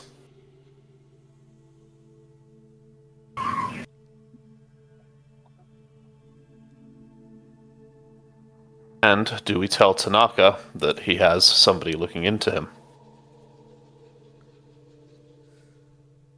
That's not a decision that we can make ourselves. We need to let everybody else know. But from how you're acting, I can tell this is a person who's dangerous. Keller nods.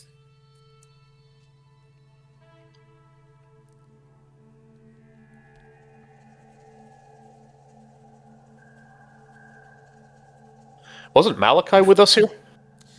He was, but I'm going to say that he stepped off to do more inventory. I had a Oh, break. what was that? I said I had a smoke break. Yep. He's stepping out for a smoke break. And comes back into trauma bonding. I mean, he can if the player's up for it, but if not, that's still I totally was gone. fine. I was gone for 7 fucking minutes. What happened? The feds! The police. Anyways. I mean, it is up to you if you want to have Malachi be involved whatsoever. It's more up to AJ, but if the player wants to, like, sit out, I'm fine with just letting the scene be where it is right now, and I like where this is going, so. What do you know about him? Nothing? Just the face? Lights. The hum. The piercing. His face standing over. Like a He hospital? was there when they were futzing with me.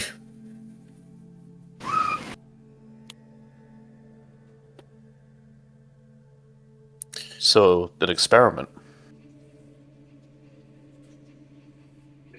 Keller takes a long drink of water. Sets down the empty glass.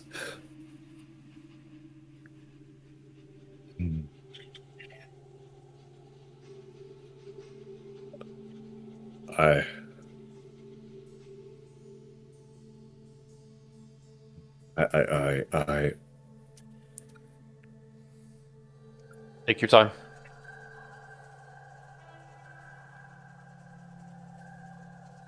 I am not well, and he was there. He was. Is he part of why you're not well? I don't know. I think so. You were well before.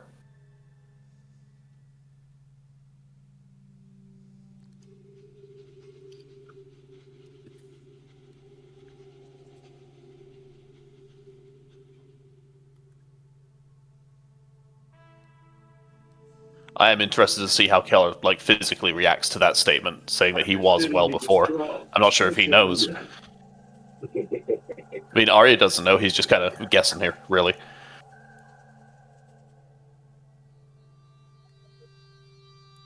Desert Storm, Operation Desert Shield, Engineering Corps, helping.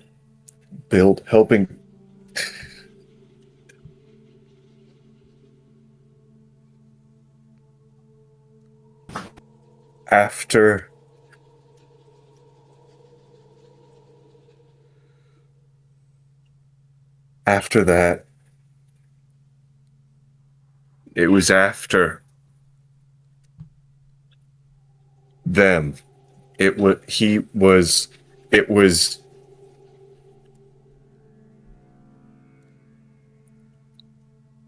And I'm trying to remember what I've established for Keller, whether he broke in Desert Storm or if he broke in the 2003 invasion of Iraq. Honestly, at this point, he could be remembering it both ways. His mind is broken a whole lot. But all you know right now is that, however and wherever and whenever you broke, his hand was involved in the shattering of it.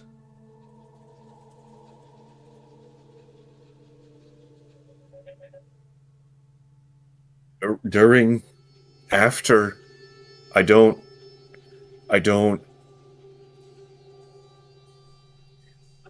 I know that he was there. I know that his fingers were in my brain. I know that he.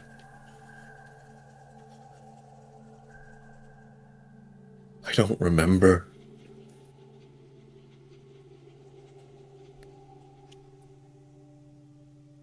Oh, whatever happened then may not be related to what happened now, but if that kind of a person's involved, then we're all in a lot more danger. Keller nods.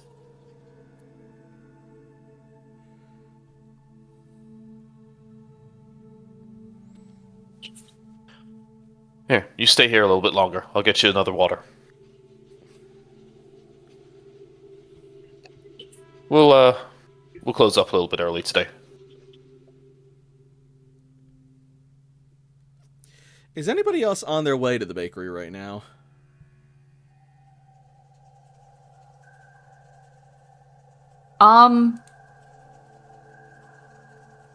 I don't know if Barbie necessarily wants to be alone. So if Stella if Stella is able to go to the bakery with her, then she'd go.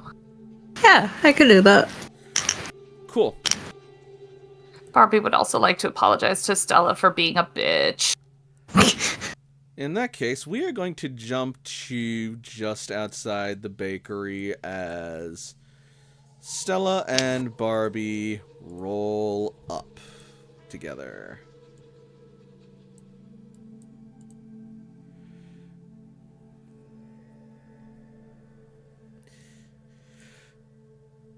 And as you approach the bakery itself, you will have some moments to talk. If you want them. Barbie is probably just starting to hook Duchess next up to Regina and getting, the Yep. doggy bowls set ready. Yep. Designated dog area. Designated dog area. As she's doing that, Stella, you're gonna see that the bakery is still closed, but the lights are on. That's weird.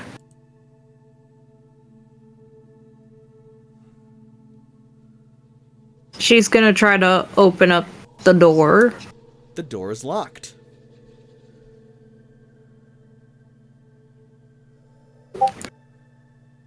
I would assume we have keys for this place, right? I'd be willing to let you have keys. At least one of you probably has a spare set. I'm gonna dig into my pocket and Oh, search did Malachi for... get locked out? No, he's having smoke in the back. Yeah, only the front door was locked up. I'm gonna search my pockets for the spare key that I probably have on me. High or low? Hi.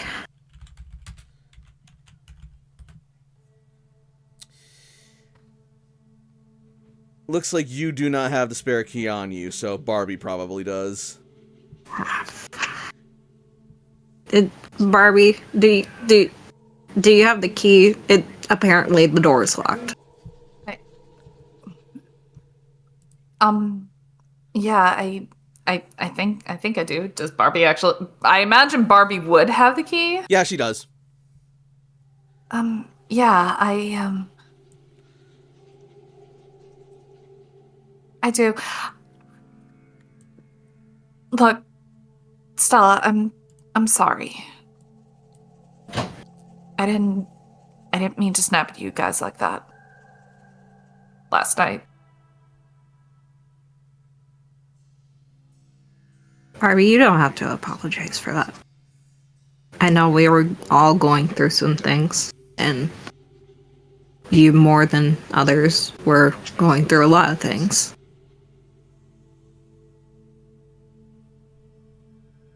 Just know that it's not considered being weak to ask for help. It's not the asking for help. It's no.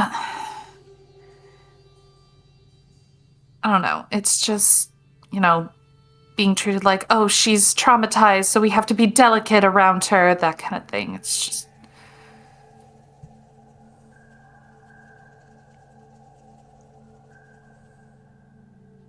just being underestimated. Mm-hmm. I know how it feels. Just know, I never underestimated you. Barbie's gonna give Stella, this look of, you being underestimated, really? Yeah, there was a time where the Stella that you know now was not the Stella that was back then. When you only had a 5-pack instead of a 6? No, when I had a pregnancy belly. I was dealing with being a single mom.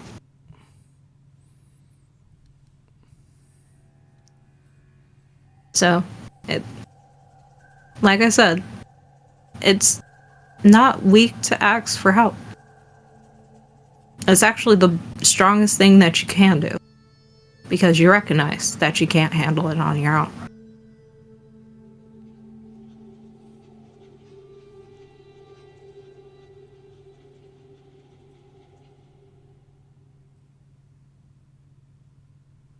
Yeah, okay.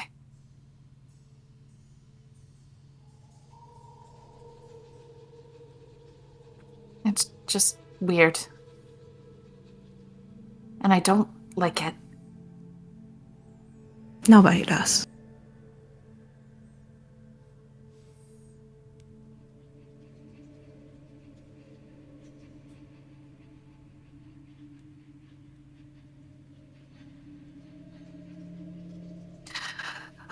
so,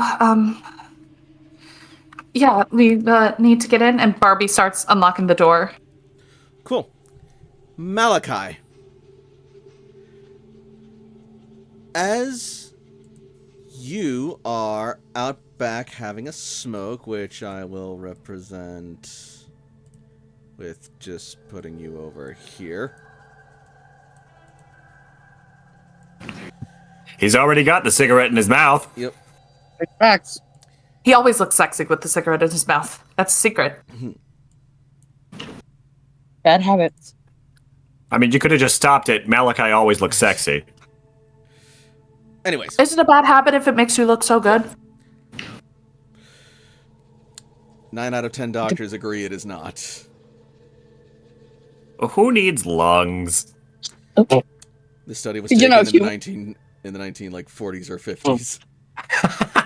Anyways. Yeah, cigarettes are good for your health. Cough. Winston, they taste good like a cigarette should. All right, free advertising aside. Womp womp. Don't smoke, kids. Or adults, really. Anyway, or do what you want. I don't fucking care. Malachi. Don't do crimes. Be gay, do crimes. Yes. Anyways, Malachi, speaking of being gay and doing crimes, as you finish up your smoke break and are about to turn in, you get a text from Connor. Okay. 1 second. That's not the right file. There we go. Okay. So, you receive a text from Connor, and it has a message with a picture attached to it, and the message reads, "I got one." And the picture attached is a picture of what appears to be a gray wolf in a crate trap with a leg of turkey in its jaws, looking at the camera somewhat confused, as if it doesn't realize what's just happened to it. God damn it.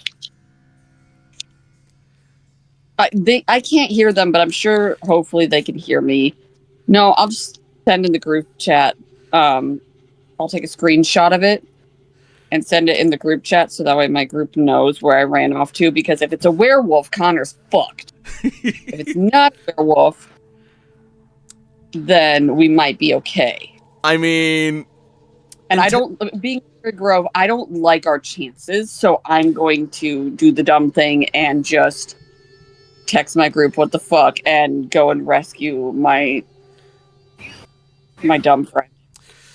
So, funny thing about that, I want you to make me an intelligence plus academics or not intelligence, an intelligence plus academics or politics roll, difficulty 2.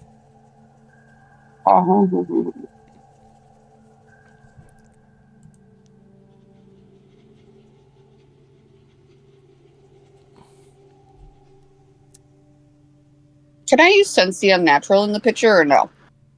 Not on the picture. You would need to have, like... I think you need to, be, in the presence of it.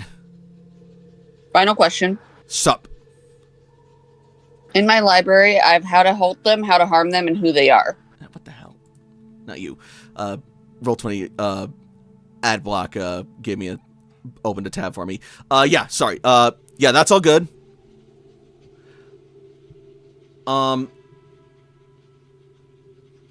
What do you want to do with them? For this role, no, they will not. Okay, so intelligence academic. Or politics, whichever you want. I have nothing in politics. Cool. So, intelligence academics, difficulty 2.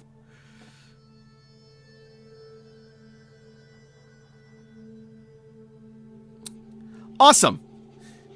Yeah, so, if it is a werewolf, like you said, he's fucked. And if it's not a werewolf, he just trapped a wolf, which is registered as an endangered species. That's a federal offense. Yep, I gotta go. I gotta go save my dumb friend. Gotta go save your boss. No, he's not my boss. That's my dumb friend. That's the taxidermist. Oh. Yeah, Connor. Not Colin. Oh, okay. I misinterpreted. It's all good. So, Malachi, you run off to go to Connor's place. After I text the group. Cool. Are you huffing it or are you taking the RV?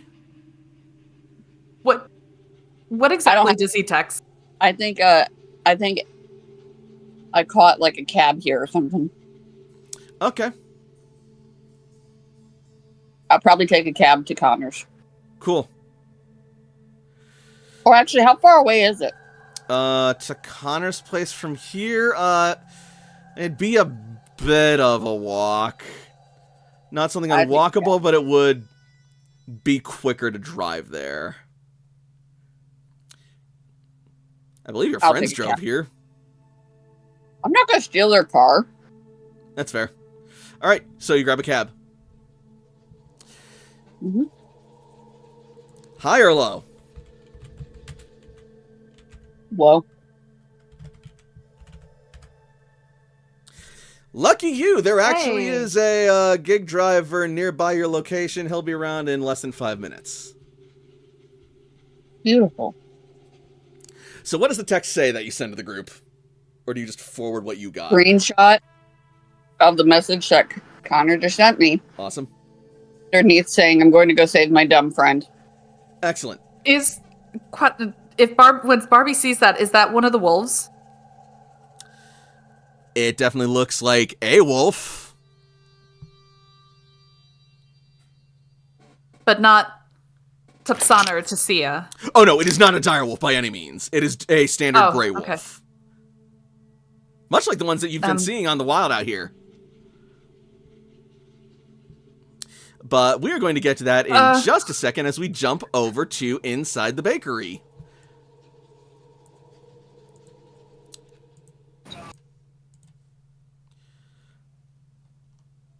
So, Keller and Arya, you will hear the bakery door open and the bell ring, signaling people have entered the bakery, despite it being locked. So either it is your cellmates or someone has something they shouldn't.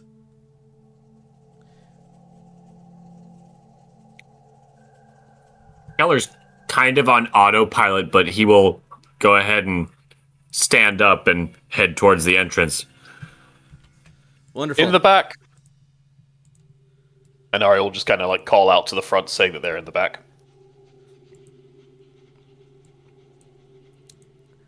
Over in front, Stella and Barbie will enter the bakery, and the two of you will see Keller, and he looks pale Haunted. and clammy.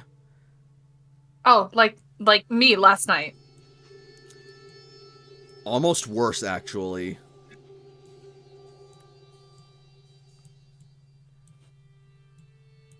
Keller? You good, buddy?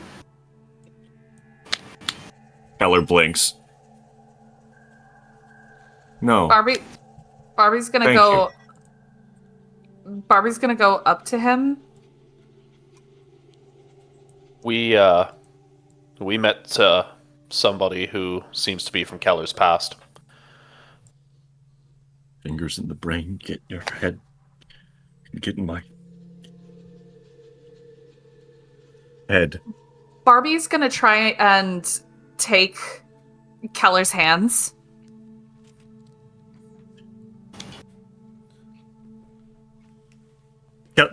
Keller allows this to happen, and he is squeezing perhaps a little hard as he tries to lean for the comfort that Barbie is offering, Hey, but also not trying to crush. Just, he's going through it. hey, it's you're here. You're here with us. I am not there anymore. No, He is not here anymore. no, we're here. We're here with you. Bzz, Yeah. bzz. All of your phones buzz. Yeah. I check my phone. You see the message from Malachi. Off to save his dumb friend with a picture of... Is that a wolf in Connor's cage? Oh dear Christ. This day cannot begin normally. Malachi is going to save his dumb friend, and there is just a picture. That's not specific. We all have dumb friends. Let's be honest. It's Connor. Oh, And that dumb friend. to do with a wolf. Barbie takes a look at the picture. Oh, Those are federally protected creatures. How about this? Barbie, you stay here with Keller. Make sure that he's taken care of. Get him some water. Sit him down. Keller. I'm gonna find. Sorry, finish your thought, Stella. I was gonna say I'm gonna go find Arya, and we're gonna book it to Connor's place. Keller. It clicks in your mind. Capturing wolves and trapping wolves is a federal offense. And there are federal agents here looking and investigating the town.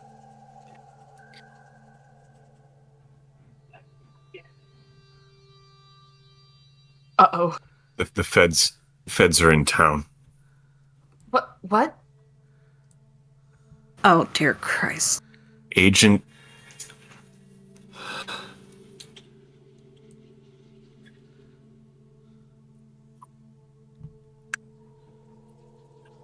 This is bad. Arya? We knew that this was going to happen. Ever since there was that explosion that happened, we knew that the federal government was going to get involved. They have to. Okay, so does that mean we're closing up shop early? Oh, it was already closed. That you guys had to let yourself in. Oh, okay, so we're just not opening. I'll make the sign real quick. You make the sign. Just meet us there. Okay. Arya, did you bring your truck, or are you riding with me? Nope, I brought my truck. Okay, now I'll meet you there. And I'm gonna sprint to where my motorcycle is. Wait, how am I getting there? I'm the only one who doesn't have a vehicle to drive. Keller, you're not in really any good state to drive either, so you two are going to come with me. Keller nods. Okay, You guys make the sign. Meet me there. Will do. Okay. And I'm getting on my motorcycle, heading to Tell us- Connor's. Tell us when things explode.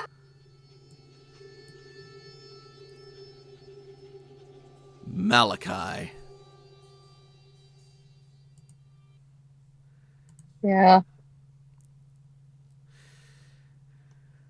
The cab picks you up, and you are dropped off outside of Connor's abode, where, sure enough, he is standing beside a canine companion and a trapped wolf, who is just sort of vibing and pressing its snoot against the bars.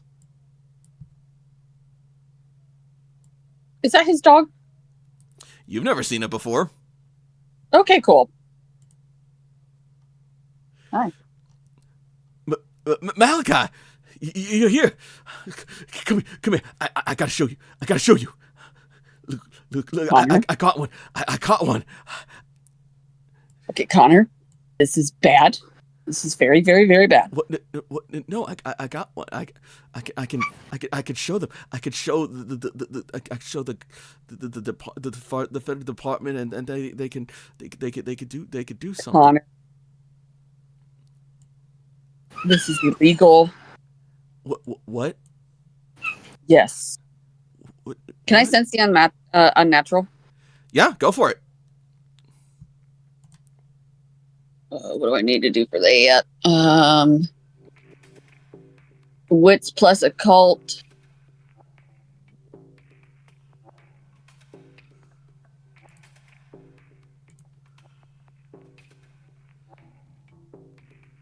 All right. Okay, hold on. Sorry, I was. Blah, blah, blah. You're all good. I will post it in this. I hope you don't mind, like the 6,000 messages. I guess. No, not at all. You're You're good. fine. Edge pool, wits plus occult or science, depending on the nature of the endowment. Guessing. Must achieve a win on an edge test with a difficulty ranging from 3 to 5, depending on the type and power of creature. Ew, no, you can't send me into the edge pool. They do gross stuff in there. Oh boy. All So right. So I am going to call the difficulty for this difficulty 4.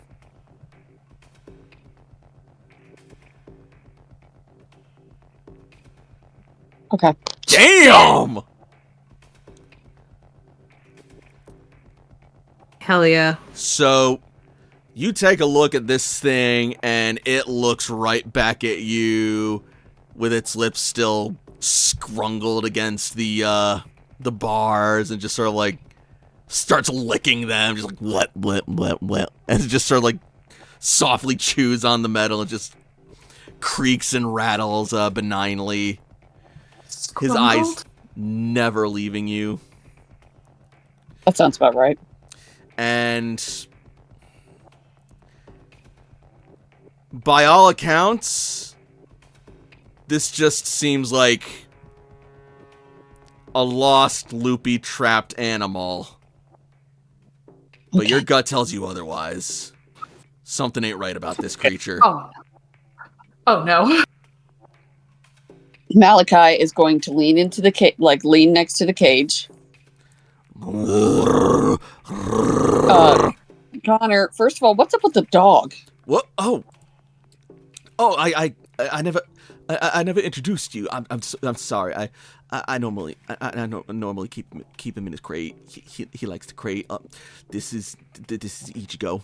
I call him Itchy. Woo! Okay. Keep a lookout, please, because if somebody's coming, What? I need you to send me a text. Okay. It can literally be a period. Okay. I guess sure. I'll keep an eye out. I don't. What do we do? I didn't think it was. I didn't hurt it. I didn't. Connor. I need you to keep a lookout, and I will take care of this. Okay. Okay. Never led you astray before. Okay. Take point, Itchy. Woo! Oh. And Ichigo is going to run out ahead to stand at the perimeter of the area while Connor maintains the fort. Malachi kneels and says, "Now that we're alone, you don't have to fool me anymore. I know what you are. And you don't belong in this trap. Head tilts. But I also don't trust you. And I feel like you're going to run off."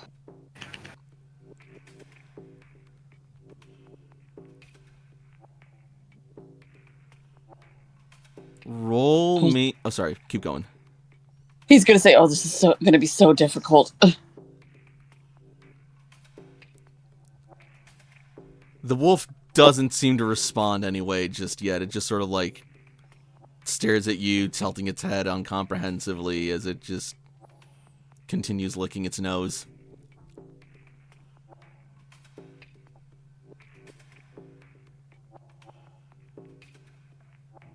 You think you're so crafty.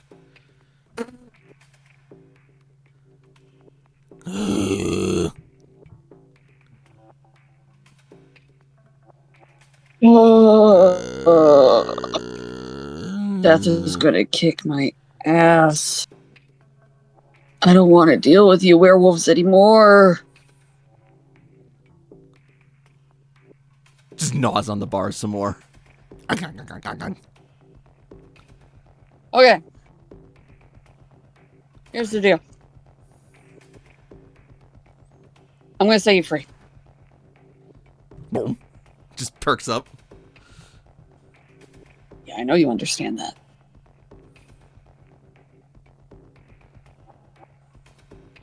If I would like to ask you some questions. If you run, I will shoot you. And he's going to stare into the wolf's eyes. Make me a charisma plus leadership roll. I don't have any of that either. I will also accept persuasion. Oh, thank God. Difficulty is gonna be 5. That's such ass. I'd like to roll willpower. You may.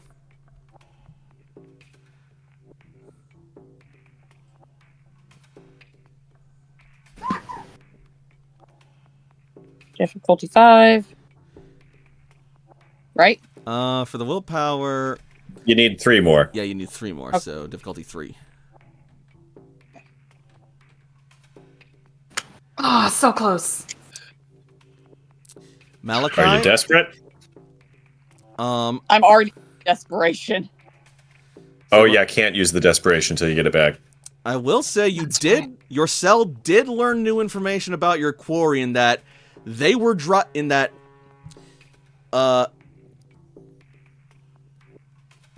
you did remember hitting that black SUV on the way to Tanaka's place that was driving the opposite direction. I'm willing to roll it.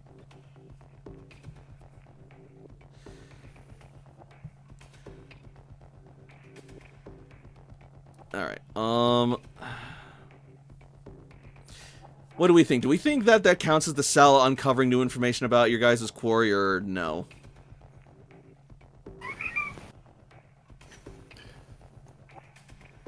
It's breadcrumbs in the right direction. All right, yeah. I'll say that works. So, with that, you remember the pieces are starting to click into place again. You were driving to Tanaka's place, and a while back before that, you saw some suspicious, notable individuals in the parking lot of the town square. 2 of whom were on bikes, one of whom was poking her head out of a large black SUV. On the night of the fire, as you were speeding towards Tanaka's place, the car sideswiped against another vehicle that also happened to be a large black SUV driving the opposite direction. When you arrive at Tanaka's place, it's on fire and the wolves are gone.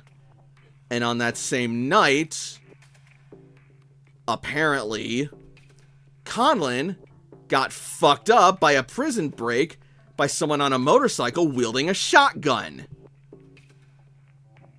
This feels too powerful to be coincidence. Your mind starts working again, and you are now seeing this.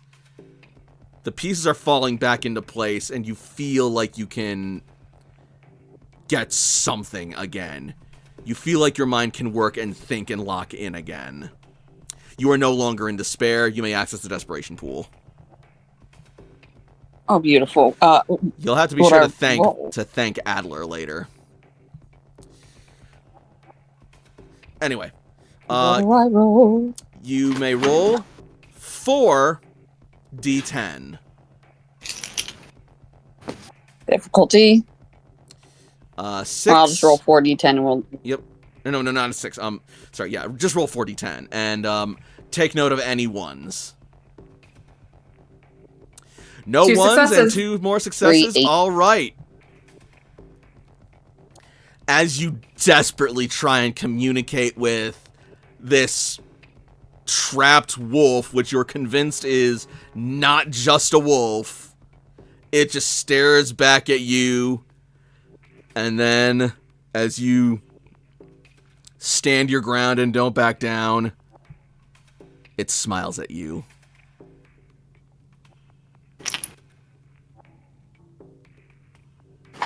Malachi will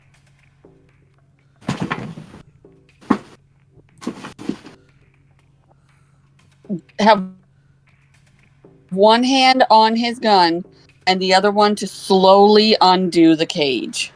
Like he was not playing around. As you reach for the gun, you are going to hear the wolf snarl. I told you if you run, I'll shoot you.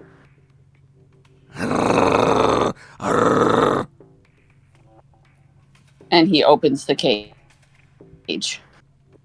I just have questions. Alright. You manage to open the trap and release, or at least give a way out to the wolf.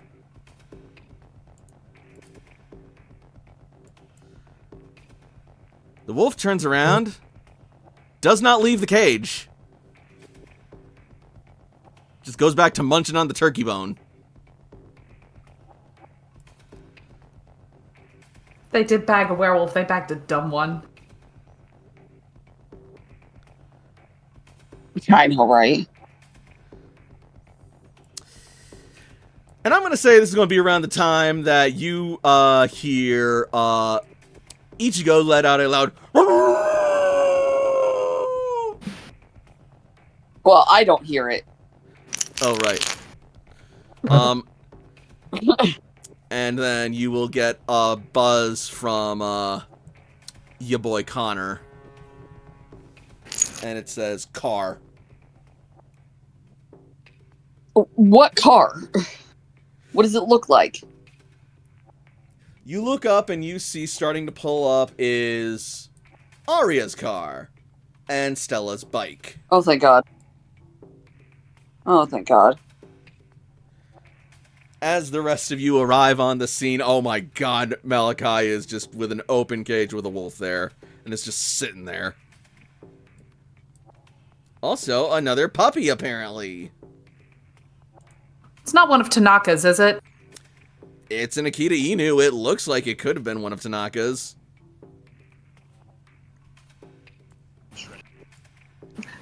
It's not one you've met, though. Okay.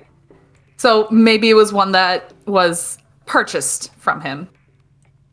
That would be the likely explanation.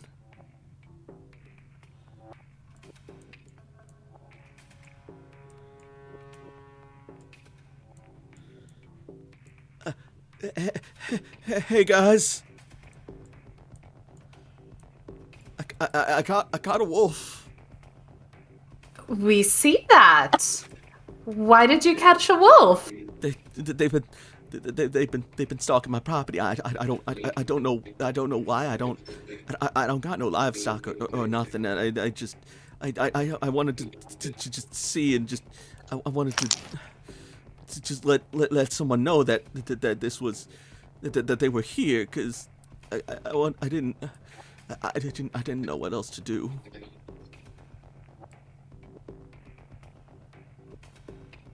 Aha! And she looks over at the cage. Are you sure you trapped it? Doesn't seem like it wants to leave. It likes turkey. They like turkeys. I found them chasing some of the turkeys the other day. Oh, okay. Maybe have it eat it outside the cage, so that way it doesn't look like you just committed a federal offense. I didn't know it was a federal offense. I know it's okay. So let's try and fix this before something happens. So where are there any turkey legs or any other meat that we can get to just get it out of the cage? Yeah, I got some more turkey. I got some more turkey meat. Inside. I can get some if you think that's a good idea. Yeah, it's a very good idea, and we may want to do it very, very quickly. Okay. And he's gonna make his way into the house to get some turkey meat. Stella's gonna walk closer to the cage. I'm guessing you didn't leave Duchess and Regina. Oh no. No. Cool. Are they in the car or are they with you right now? Duchess is at least with Barbie this time. All right. Is Regina with Arya? Not Arya. You mean with Keller? Keller, yeah. Genius. I was about to say I didn't think so. Cool. Then yeah, as the dogs get out, The dog outside the you roboted. What was that? The dogs had been tied up outside, so yes, not gonna keep Excellent. the puppies in the car. Cool. As you bring them onto the property, Ichigo is gonna start getting a bit excited and a bit apprehensive.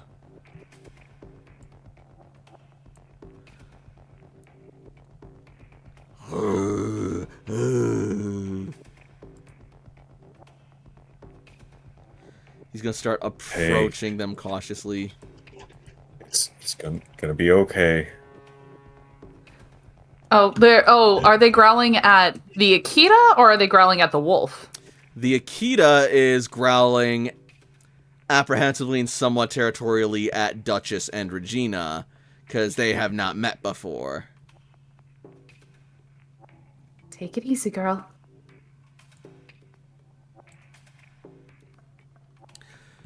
Duchess is fine. Duchess is being on her best behavior. It's the Akita that's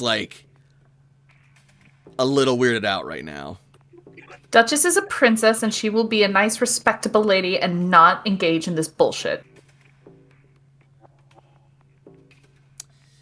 Duchess is, again, on her best behavior, but the Akita starting to approach is just sort of testing and trying to assert itself. This is my territory, this is my domain. Who are you? What are you doing here? And Keller, seeing this doggy tension, wants to try and okay, yeah, Duchess and Regina are staying back. We're not trying to assuage the doggy tension.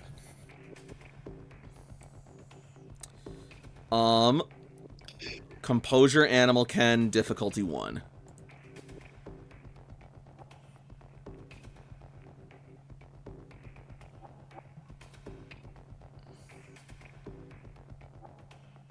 To success. You manage to interpose yourself successfully between the tension of Ichigo and the new dogs in his territory, and you start getting Regina and Ichigo properly introduced, and Ichigo quickly becomes much more comfortable. Keller fumbles around, reaches into his trench coat and pulls out, a bag of dog treats, and, as a nice little snack for the meet and greet sort of thing. Kind of a maybe Lethal Weapon style. Keller passes out a dog treat, and he just grabs a dog treat and starts munching on one. Oh my god. So with that resolved, you all notice the wolf just lounging in the wide open cage as Malachi stands in front of it.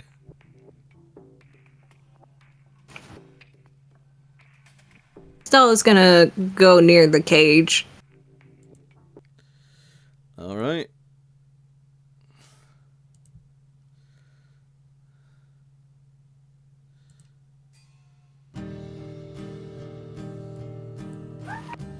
You go near the cage, and the wolf looks at you as you approach, lets out sort of like a rumbling.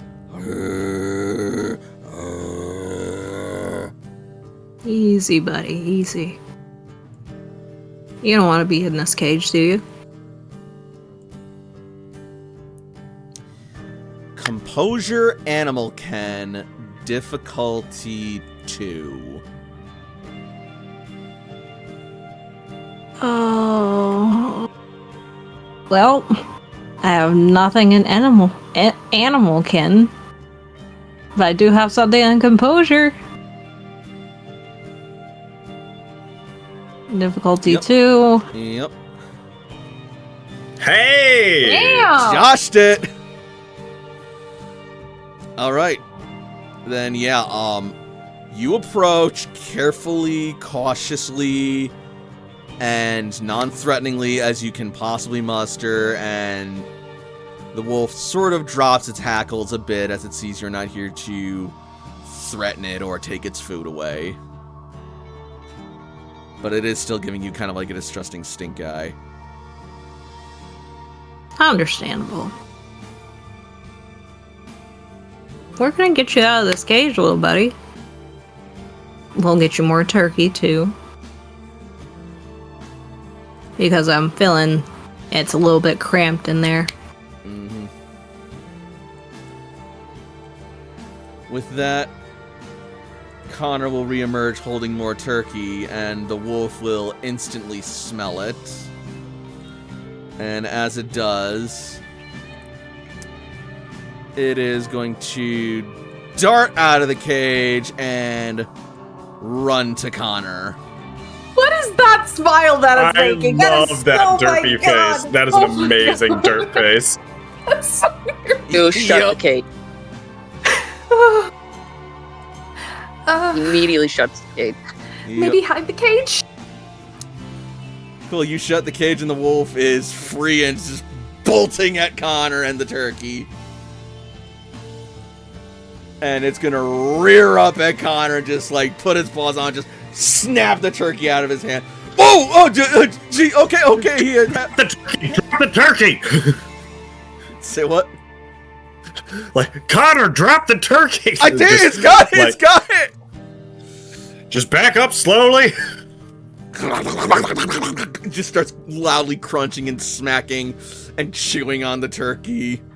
Just like devouring the thigh and leg whole. And you can just hear the bones crunching in its jaws.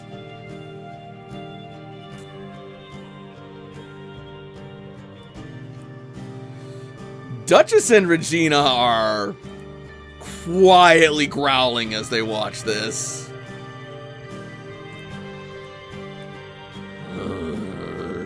Barbie kind of looks at Keller.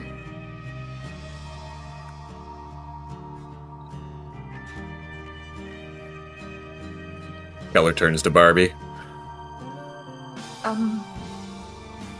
If that's what I think it is it really a good idea to just let it, free like that?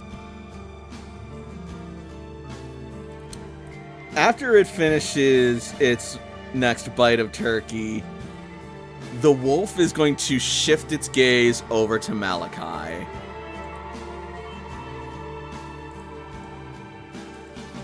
And then it's What gonna towards me? and then it's gonna dart towards Malachi. Okay. Before Oh my gosh, stopping I'm and not just gonna let it looking get at me. him. Duchess? Like, Barbie gives a word telling Duchess to be ready just in case. The wolf is gonna take a good long look at you, Malachi. It's gonna drop the turkey for a second, and that's just gonna go up and just start sniffing you.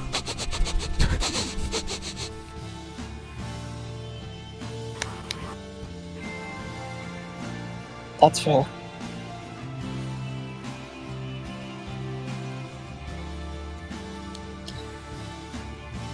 It's then going to pick the turkey back up in its jaws again and look around at everyone else here. It is then going to throw the turkey into the bushes by whipping its head back and then just look at the rest of you and just open its mouth and just let out a audible but low. What? It, is it belching? No, it's growling. Like an aggressive growl, or? Intelligence animal can. Okay. Well, I can't hear, so I can't do that. I'm gonna also try to make this roll. Malak, I'm gonna say Even that you all- can do that because you're not hearing its growl, but you're reading its body posture and you're able to like feel the vibrations of it. Difficulty? Difficulty? It's intelligence animal can? Correct. Mhm. Difficulty is gonna be 2. Hell yeah. Hell yeah. So Well, yeah. it is a wolf. It is a wild animal. It is not ever generally assumed to be perfectly safe at any point, but its gesture, its body language, the way that it's like growling and uttering, it seems more like a vocalization than like a hostile warning. It seems like it's just sort of like figuring all you guys out right now. Which is the fact that it hasn't run away since it's all on its lonesome right now and it's surrounded by humans is a bit abnormal, but maybe this wolf is just a little more social. I mean, dogs happen for a reason. I did threaten to shoot it. Right now, Malachi is the only one who believes that this wolf is not just a wolf. Barbie, given the fact that Duchess is growling and that usually means something,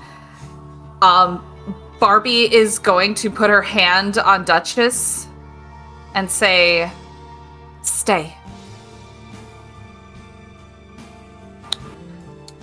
The wolf And she is... Sorry.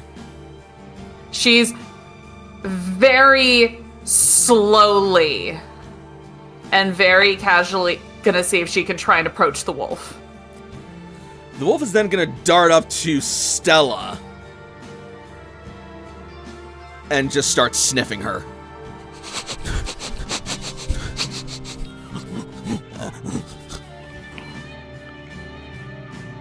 Barbie, you start approaching? Yeah, slowly. Cool. As you make it past Keller and Regina, the wolf is going to dart up to you and start sniffing as Dutch is going to let out a warning, "Woo! Woo!" to try and sort of like frighten it back. Duchess, hush. The wolf is not deterred as it just Easy, girls. It's just vibe checking.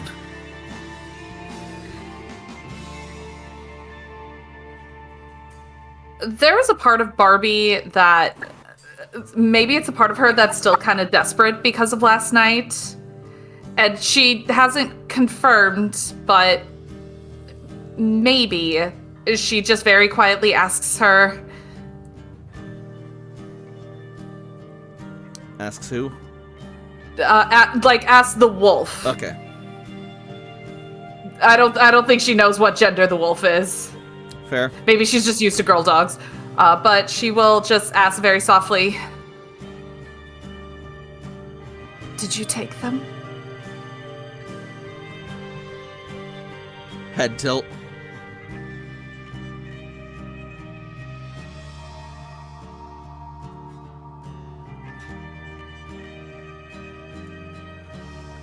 It doesn't look like it understands.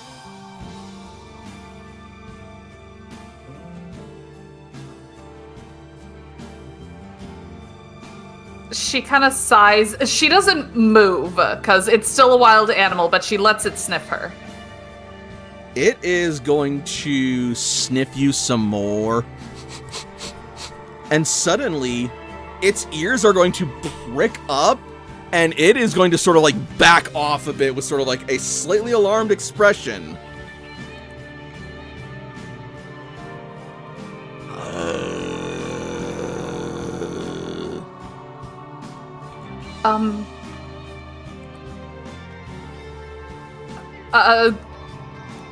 She just kind of looks around like, what did I do?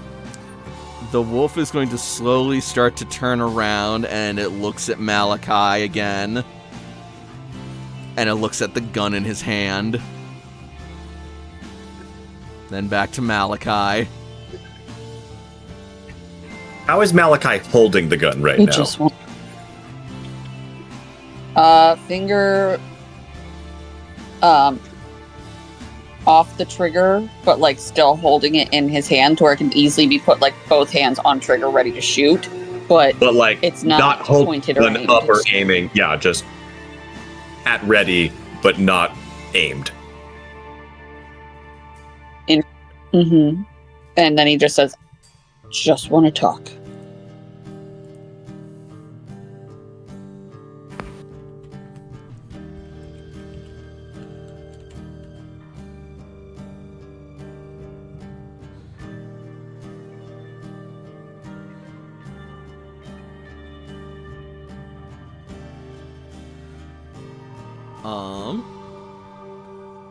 It is going to look to the bushes, look back to Malachi, look at Barbie, then back to Malachi, and is going to sit.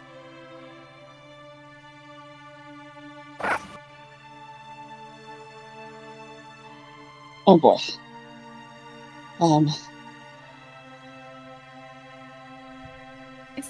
Barbie, broken? you know dog language better than I.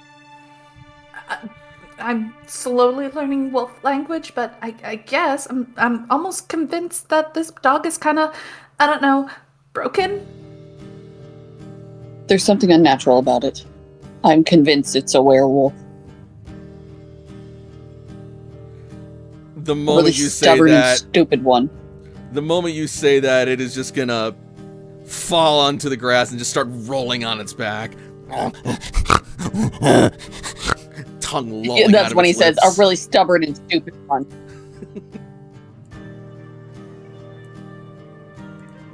Oh, okay. What do you want me to? What do you want me to do? Translate. She looks at the wolf just on the ground. I haven't asked it anything yet. Can I go up and rub its belly? You can Oh try. my god! Oh my god! I would like to do that. Stella, maybe not.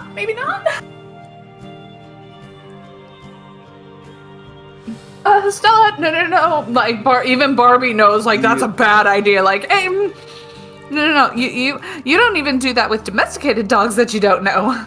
Think of it like a cat. It's a trap. It sort of like stops and looks up at Stella with just sort of like a grin.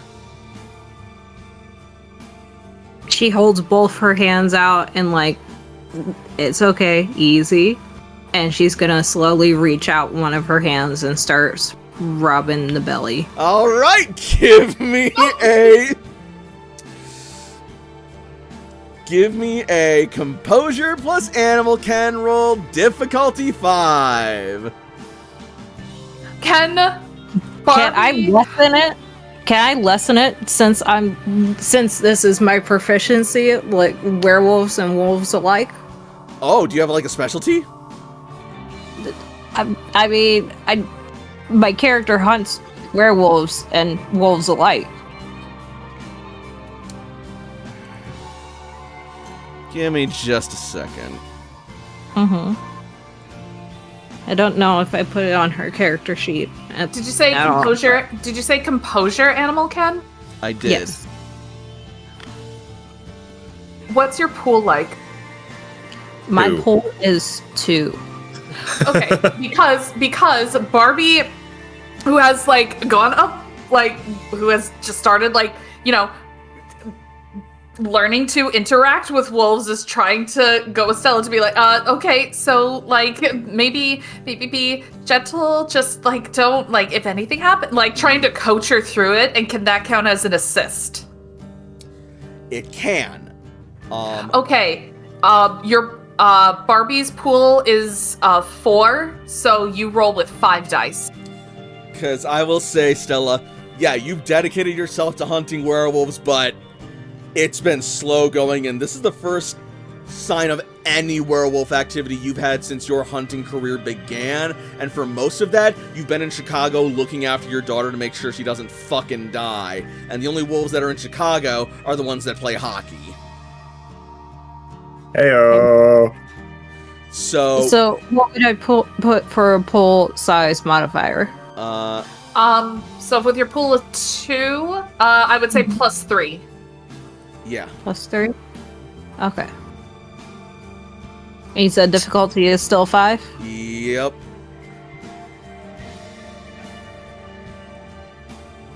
I'm a willpower that. I'm a willpower. All right. Reroll 3 of them babies. Mm-hmm. And difficulty is It'll be 3. It'll be 3 for this one. I just need 3. Yep. And if this doesn't work, desperation. Holy fuck. I'm digging into the desperation dice. All right, roll 4 more dice. Take note of any ones. Okay, so it's r/. 4. I'm so scared. R/space 4d10. 4d10. Malachi just left Enter. desperation, leaving Barbie alone. Maybe Barbie gets a new friend. Oh, /R, not r/. My bad. I got so scared because I looked up and I saw the 0-3. I'm like, oh god, she fucking failed. You need 3 successes on this. No, and she got a 1. All right. So that is It's not a botch. unfortunately not enough to succeed on the roll itself. Let me look up the rules again real quick. I go into desperation, don't I? It's despair, but the test. Let's. Oh my god, I'm not alone in despair. All right, a hunter with they plan on connected successes criticals if they were rolling a 1 on at least 1 desperation dice triggers overreach or despair. If the test was a win, the player can choose to either overreach, keeping the win, or treat the dice as a failure. And 1 or more 1 on a failed test always causes despair, and the player has no choice on the matter. All right, yeah, so, Stella, you try and go to rub this thing's belly as it's on its back in the grass with Barbie doing her best to coach you despite warning against you. But the minute your hands get within reach, it is going to fling itself up and snap at your hands. Make me a Dex Athletics roll.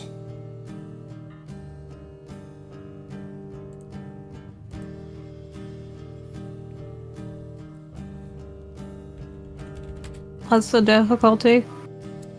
Tell you in a Opposed, second. probably.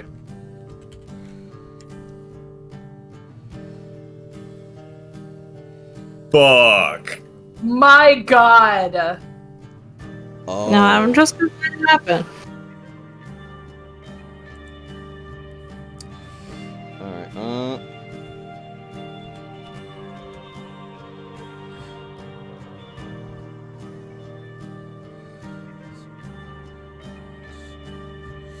So, the number to meet or beat is 3. Hmm. So you can try and willpower that if you want.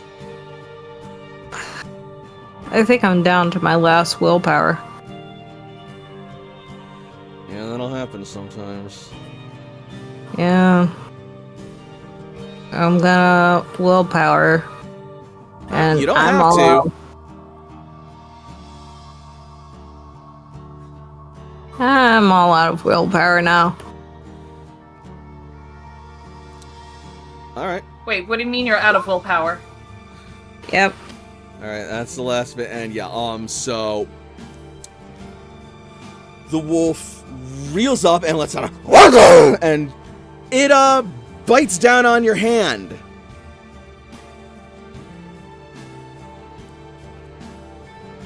And you are She's not gonna. She's not gonna show any like frustration or anything like that. She's just gonna let it happen. Cool. Yeah. So Stella, take 2 points of superficial damage as the wolf bites down on your hand. How does one take superficial? Mark damage? down 2 slashes on your health track. And then the wolf is going to get up and start to run away.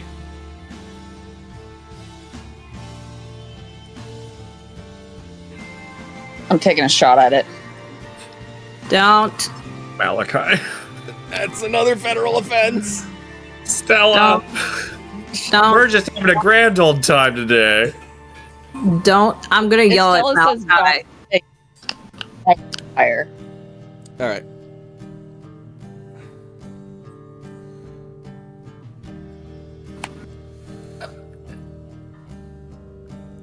Stella, what's your drive? My drive for this season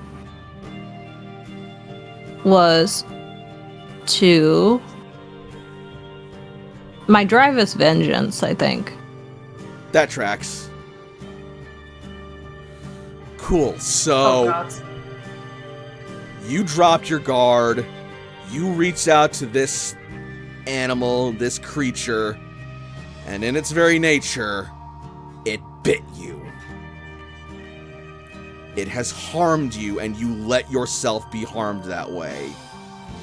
You cannot let yourself do this again, and you need to prove that you are better than this rookie mistake, because that was weak. That was incompetent. Your daughter needs better than that. You need better than that.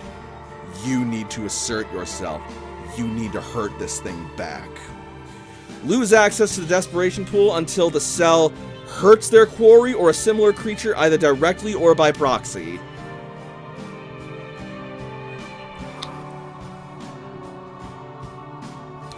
So actually, maybe Malachi taking a shot at it would be like a thing to actually that you would want.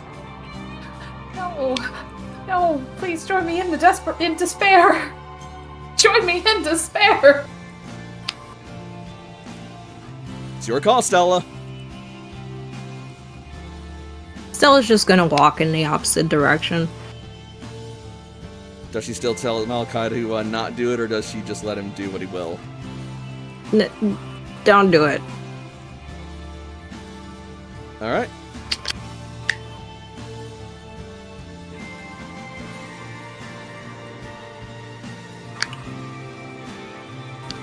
Okay.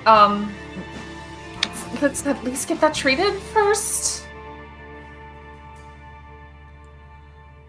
How bad is the wound?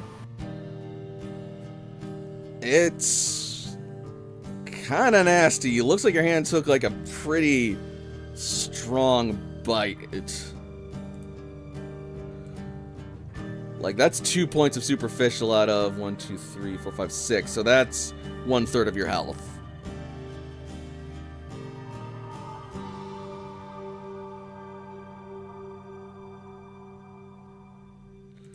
Stella's gonna get back onto her motorcycle and drive to the clinic.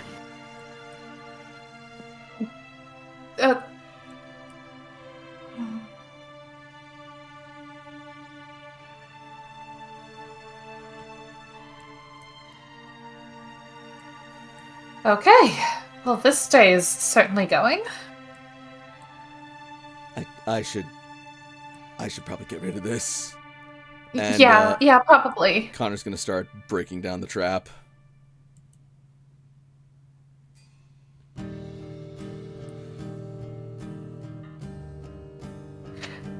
maybe catch those turkeys instead? Or say that you've been catching turkeys? I don't know. I didn't think it was. I'm sorry.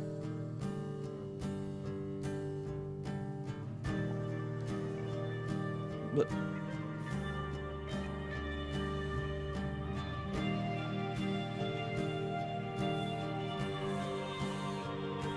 okay, well, what now?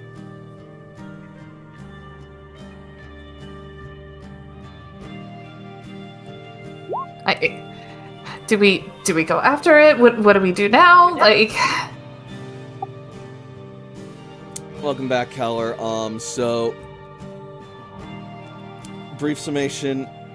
Stella failed to rub the wolf's belly as it lunged at her, bit her hand, and then started running off. Malachi was about to shoot it. Stella told her no, and then Stella just in a day starts Drove to the clinic. Yeah, there we go. That's right. Bleeding hands, driving to the clinic. Hot damn.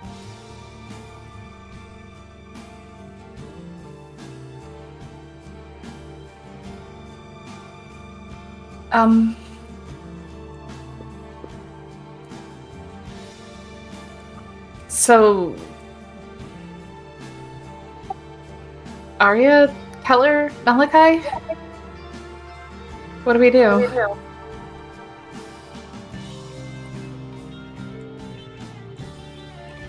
Well, less felonies that we're going to get ourselves involved in, the better. So, at least that's a good step in the right direction. But things are getting messier day by day here. I didn't think that this would be so much trouble. I just wanted to know what they were doing, why they were coming here. I saw them last night. They was chasing the turkeys. They got the turkeys, and then I saw them get run off by a motorcycle driving by, just zooming past. Wait, what? Yeah. There was. Let me see if I can remember. It was late at night last night. Earlier that evening, I saw them hunting and eating the turkeys, and I wanted to figure out what was going on, why they were here. So I don't know. I made the trap, and I baited it. I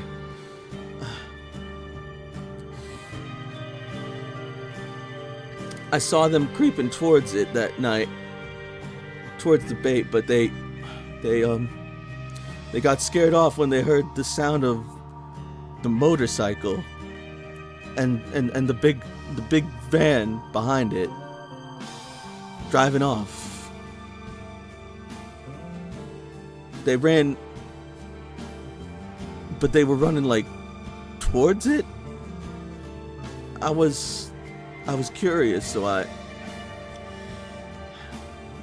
tried to follow them with the drone, but when we got to the edge of town, I lost sight of them. The drone, it went down, and then earlier this morning, I took Ichigo for a walk to get the drone back and see if we could track them, and we walked to the edge of the road, and then we didn't find them, but we found the big car and the motorcycle wrecked in the woods, smashed. They were empty. No one in sight. But I saw paw prints leading into the woods, about their size, but some were bigger, lot bigger.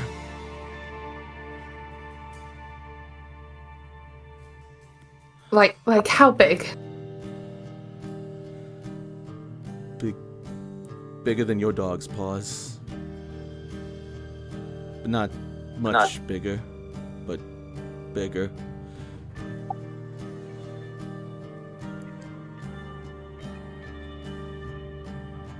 He is going to sort of he's gonna pull out his phone and he's gonna show like a picture of the big paw prints he found, and they look like direwolf prints. Direwolf prints? Like the prints that what were the names again? Tupsana and Tasia? Yeah, Tupsana and Tasia would leave with what little time you spent with them. Barbie now gets slightly desperate. Where exactly were these prints? Out at the edge of the road, leading out onto the main road. Where? He points in the direction.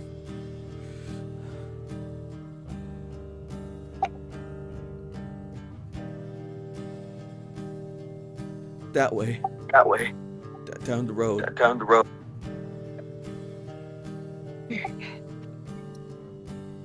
The sooner we go check it out, the fresher it's gonna be.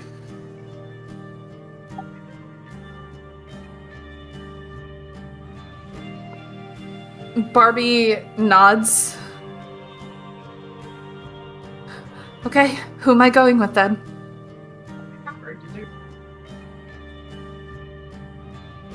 Well, I'm definitely going.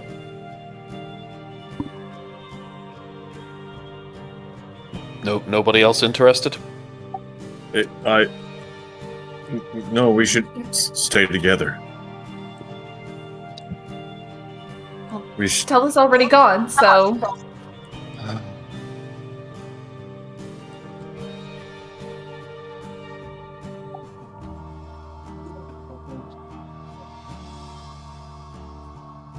Well, what about Malachi and Agatha?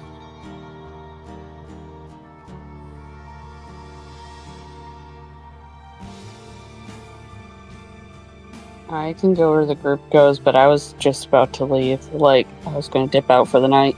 That's totally fine. Malachi can stay and sort of like calm Connor down for the time being because it looks like he needs it. Okay, then we can go and investigate these prints. Okay. And let's go.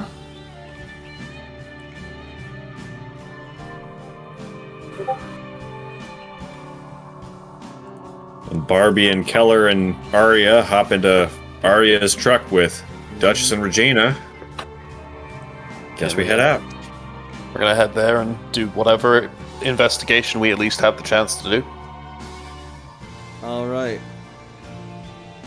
So,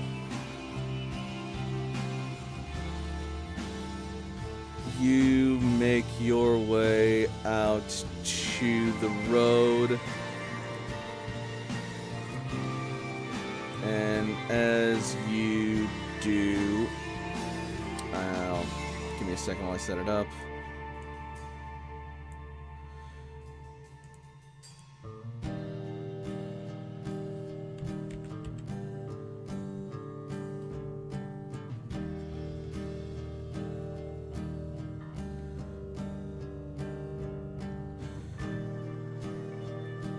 Alright, yeah,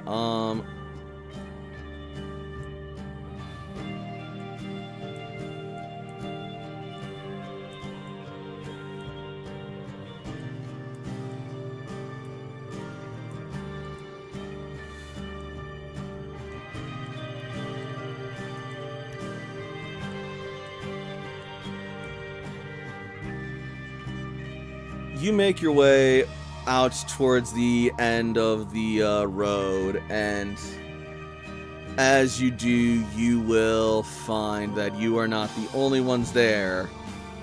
But sure enough, you see in a heaping pile of wrecked scrap lies a bike and in the ditch, with several broken trees collapsed on it and covered in just shards of glass and dented warped metal, is a large armored SUV just crunched against the brush as the police are forming a perimeter around it.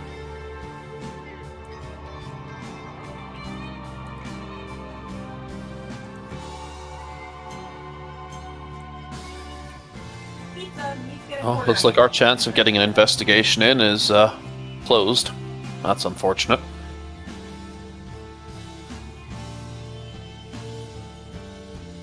There has to be some way.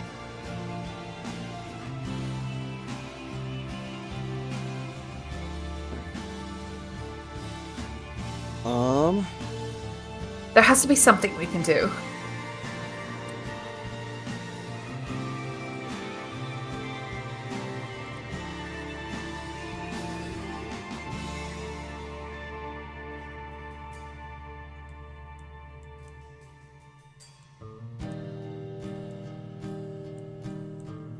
Like, can't we go, like, deep enough into the woods and maybe, like, I don't know, try it that way?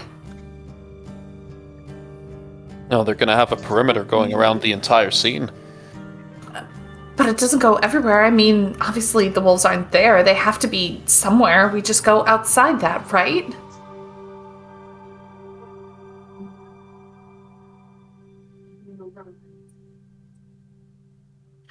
We could, but trying to track them in a forest, in their natural environment, that's gonna be nearly impossible.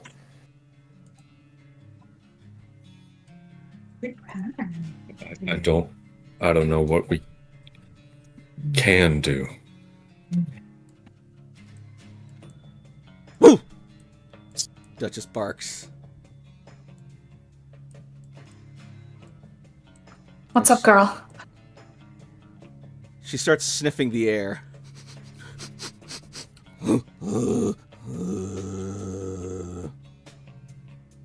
If she has something, then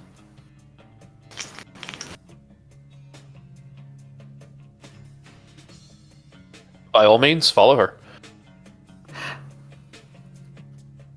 Barbie will let Duchess out, but try and do it in a place that's further away from where the officers are, so that way they're less likely to notice her. Alright. Let's call that wits plus streetwise or subterfuge. Subterfuge is bigger. Barbie's or Barbie's, yeah, because she's positioning and initiating the act. difficulty? We're gonna call this difficulty 3.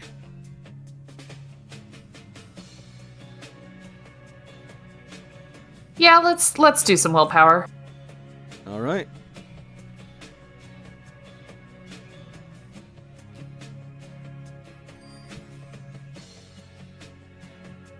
Oh, geez, yep. Wonderful. All right. Yeah. So you manage to find a perfect place that you can pull over to the side of and then just let Duchess out.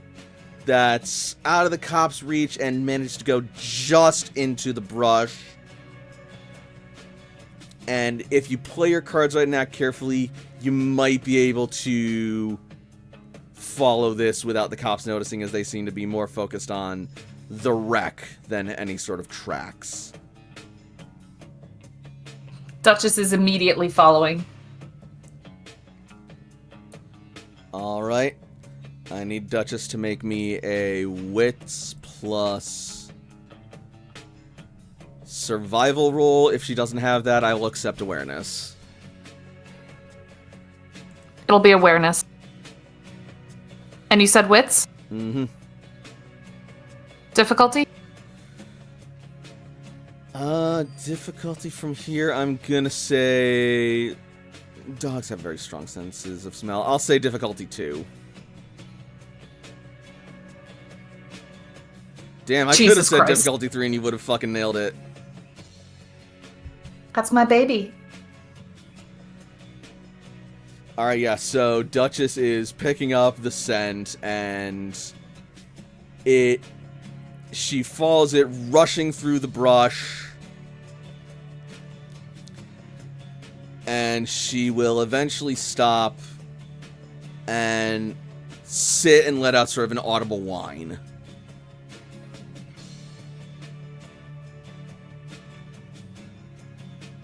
What's wrong, baby girl? You approach, do you go over to her? Oh, yeah. Cool. You make your way over to Duchess, and you see that she is sitting and panting and wagging her tail in front of a set of footprints in the dirt. Paw prints, rather. And several sets. Many of them are about wolf-sized, but 2 sets of them, that is 2 individual sets of tracks, look to be a good degree bigger than your average gray wolf's paw print. And they seem to run out into the woods and then sort of dive down into a murky, mucky creek.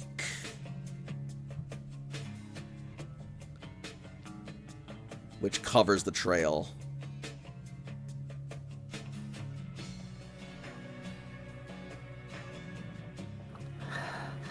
Shit. It's not a complete loss, though. You know now that the wolves were here and that they were taken, likely by whoever was driving that van and riding that bike. And that they survived the wreck and are now somewhere out in these woods.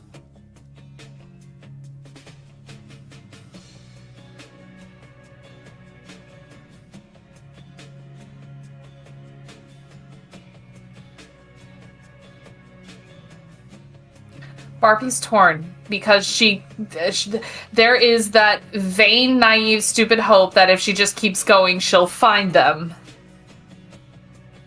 But there's still that part of her that, still reasonably knows that what she's trying to do is extremely difficult. I think the best question Barbie can ask herself, despite her despair, is, what would Buffy do?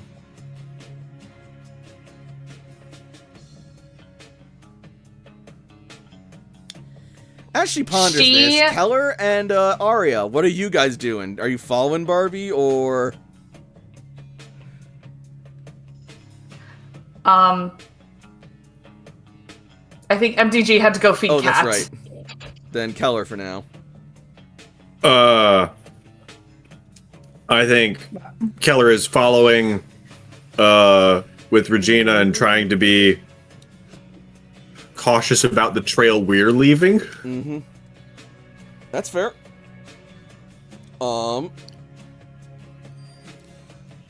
Wits or dexterity plus survival or stealth, difficulty 2.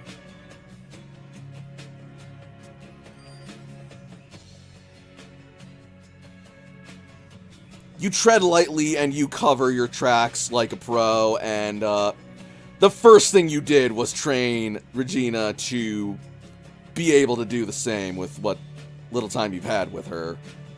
She's a quick study, though. Leave no trace, as the Rangers say. There are dangerous things afoot, and we don't want them to see our feet? Or something. Indeed. There's some saying somewhere. Yeah. Regina head tilts. In any case, whatever the saying may or may not be, you roll up, successfully covering your tracks, and Barbie's, for that matter, with that 4. Yeah. And you see Barbie standing at the edge of a creek where the trail runs into and disappears into.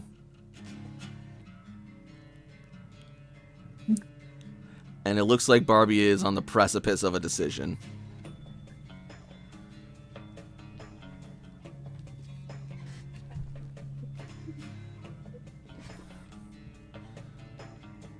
Barbie is studying the tracks, particularly to see which way they were headed. Like if they were heading straight into the river, were they slightly turning like upstream, were they slightly turning downstream? Looks like they were... you know what? Perception survival. Not perception, wit survival. Difficulty 2. Oh god, I don't have survival. Okay, this is gonna be fun. She'll try her best. I'll give you awareness if it helps. Significantly. Also, welcome back, Kimbo. Cool. Thank you. In case you missed it, Keller followed Barbie as she followed the tracks that led to a creek, and the tracks seemed to run out at the creek, and Barbie's trying to figure out what to do next and where they go next. What would Arya have done? We follow possible werewolves into a forest environment where dangerous things have happened recently. I can't think of anything better. Let's go. I'll follow. Fantastic. All right. You join Keller, and Keller is able to cover your tracks as you move. All right, Barbie. Yeah. So, from what you can tell, there doesn't appear to be any sort of imprints that suggest that they went around or went to another side, and it's highly unlikely they climbed a fucking tree and turned arboreal. The only conclusion you can arrive at is that, yeah, they went into the stream somewhere. And they either went upstream or downstream. That's why she's trying to look at the direction the tracks are going just before they disappear. Like, are the tracks start like heading towards the upstream? Are they heading towards the downstream, or do they head like straight perpendicular? Straight perpendicular into the stream with no indication of whether there was an angle headed up or down. Like they jumped, like they ran out of land, ran down into the stream, and then went a direction from there while in the water. Yeah. Intelligence plus occult? To do what? To see if my character has heard or read any rumors before of werewolves being able to do things such as nature walk or teleport or shift through nature, stuff like that. Sure. Difficulty here is gonna be probably no less than 4, though, so... And it is intelligence occult, right? Yep. Okay. Difficulty 4. I will make a roll.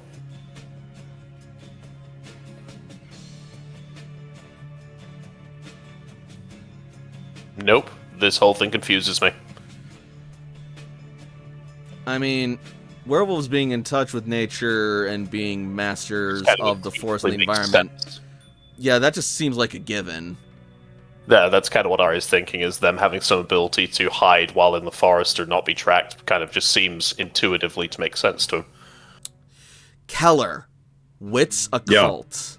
Difficulty 1. All right, we're rolling 2 dice for wits.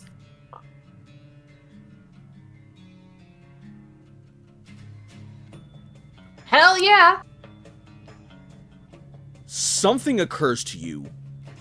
You can see your reflection in this water. That wolf, the night of the fire, you saw it. You saw it walk into the window. It didn't break. The fire created a glare, and the windows were already pretty polished. Could it have something to do with their reflections or reflective surfaces?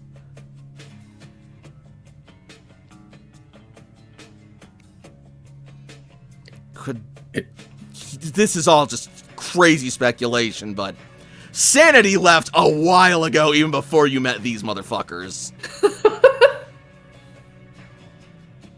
The reflection, this area over here, it's a little bit more still, this water. What? The reflection,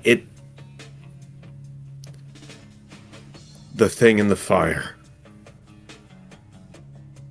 It went into the window. What if they went through the water? Like, What? as though it was glass? I mean, some people say water can be still like glass. You said it went into a window? What do you mean? Like it faced through it? No, I don't think he means broke the window. I think he means went into the window. I don't follow. It's a little hard for you to follow, too, the moment you say it, Arya, because it sounds fucking insane. It's Keller saying it, so of course it's going to sound insane. You didn't see it. You don't remember seeing it.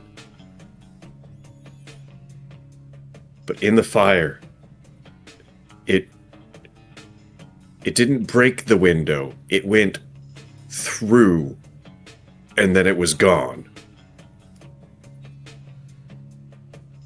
And if they can do that, I don't. We should get out of here. There are police setting up a perimeter, and we don't want to be around here for them to find. I don't understand what you're talking about. Like, first of all, are you talking about the thing that you drew? The thing that you showed Conlon? Let's get out of here before there's any chance we could be found by the police, and let's talk about this when we're at a safe distance. The trail ends here. We need to leave. But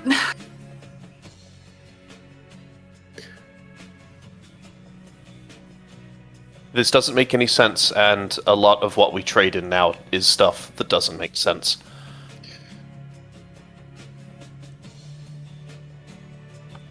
fuck. And Barbie like hops back to the car. Intelligence occult rolls. Difficulty 2.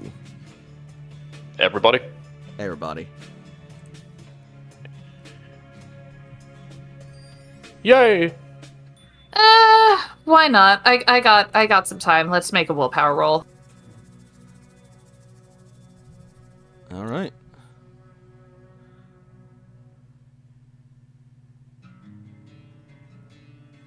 Exactly what she needed.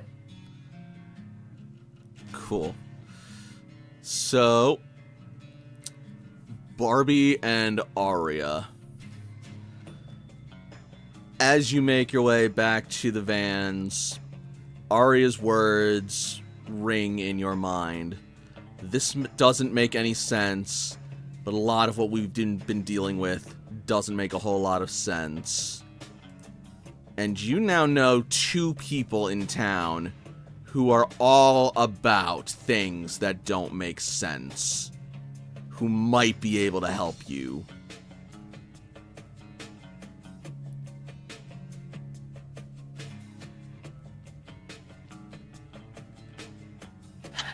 All right. Are we talking to Amelia or are we talking to Stella's ex? I don't feel too comfortable talking with Stella's ex without Stella being involved.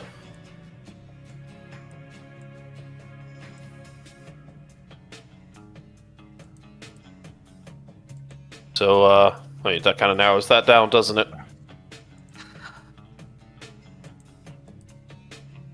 I was gonna say the opposite. Oh, you'd rather speak with him? Better him than Amelia. Well,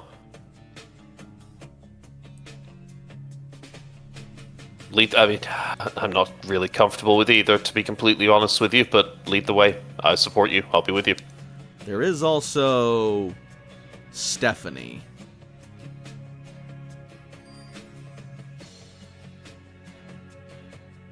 That's Badger Girl, right? Correct. If we can get her without Amelia.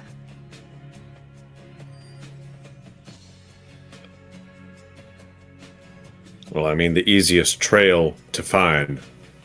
We know where Amelia would be. We don't know where Stephanie or Seth would be.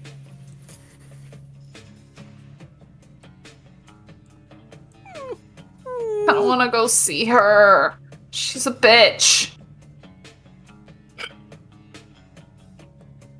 Well, we're dealing with things right now that are a bit worse than hurt feelings or people being unkind to each other. I know that, but I'm still complaining about her being a bitch. And she'll still be a bitch after we're done talking with her. She might be able to help us. Maybe she could be a helpful bitch.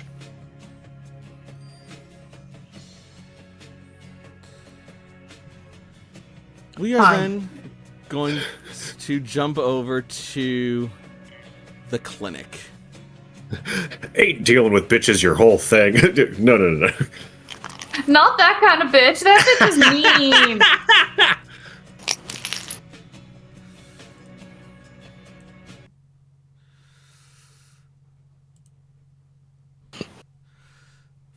Stella, you make your way inside of the clinic and you find Dr. Martinez. Hi. Dad. How you do? Oh my, what happened? A nasty dog bite. I guess so. I was wondering if you can, Yeah, we're gonna have to get that cleaned and checked out right away. Come with me. What happened? Where did you... Who said this was a dog? more like a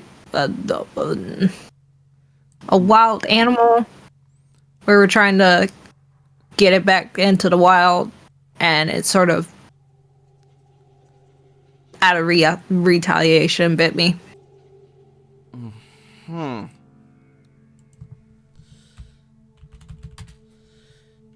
Do you know what animal it was exactly? Like, you said it was like a dog. So what, was it like a coyote or... A wolf. A wolf did this? Yeah, it was a wolf. You're sure? Very positive. Where was this? Oh, do I give out the name or no? Snitches get stitches. But you already need them. Medical confidentiality, however.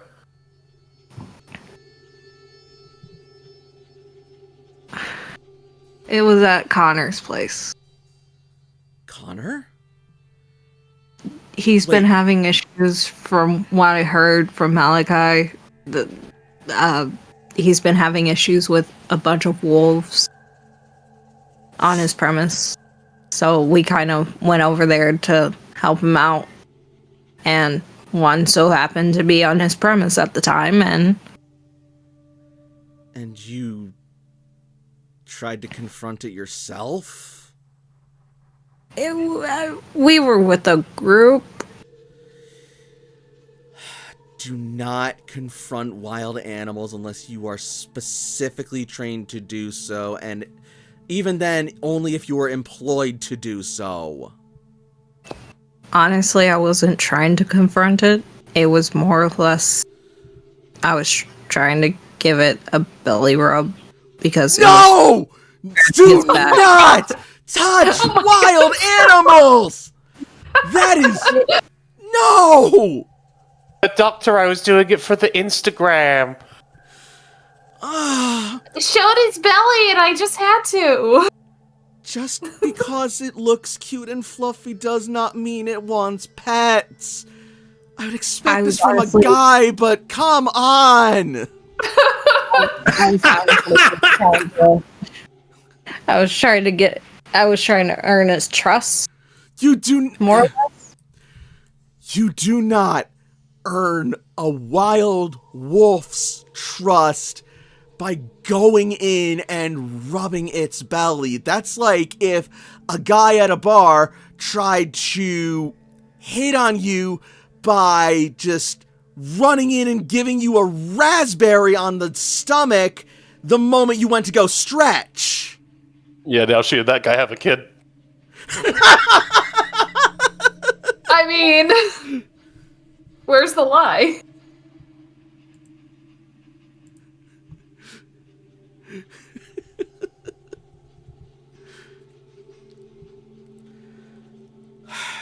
Okay, we're gonna put some disinfectant on this. We're gonna wrap it up with some gauze, and hopefully it'll stop the bleeding. It doesn't look like you need stitches, thankfully. It doesn't look like it was that deep, but we're probably gonna want to make sure that you get...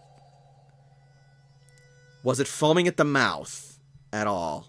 Did it look like it was acting unusual? It was alone.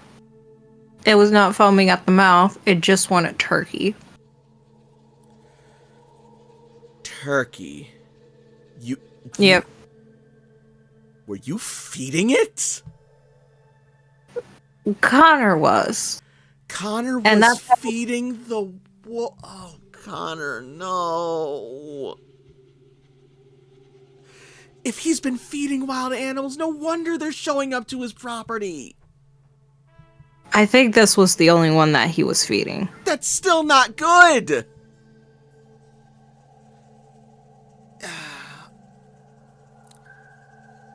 So hopefully, I'm going to need to run some blood tests. And we're going to put you on some serious antibiotics just to make sure you're not infected with rabies. But It didn't have foaming at the mouth, I could tell you that. that's good to know, and that's a good sign, but we always want to be sure.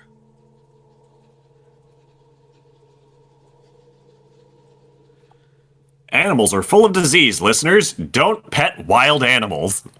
Especially give them belly rubs. Don't end up like me.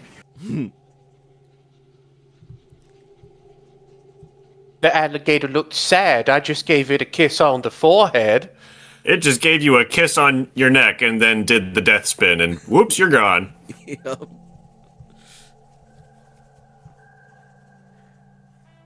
Its mouth was wide open. It's like it was begging me to pet its tongue. Ugh. A childhood playing that crocodile dentist game. It just God. conditioned me to. Yep. That game. Finally, something I learned in my childhood that I used as an adult. Take that out of this last Anyway. Okay. Well. Doesn't look like the damage was too severe or too deep, but you... Just... Let me know the minute you start experiencing abnormal symptoms, and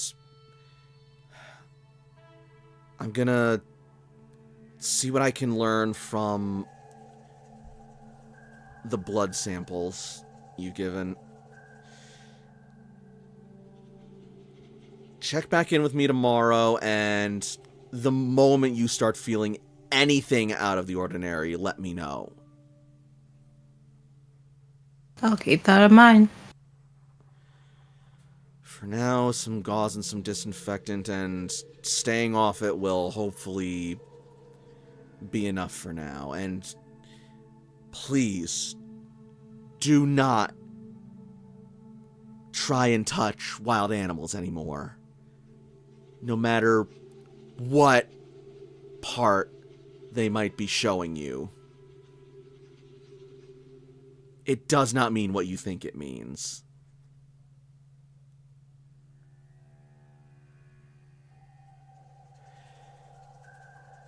Duly noted.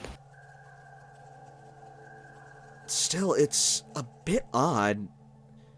From what I've from what I've been led to understand, despite the stigma around them, wolves don't typically attack people. I mean, then again, you literally tried to touch it, so that's a little different. Just be glad it wasn't a moose. But, and it was alone, and it didn't flee at the sight of you? That's interesting.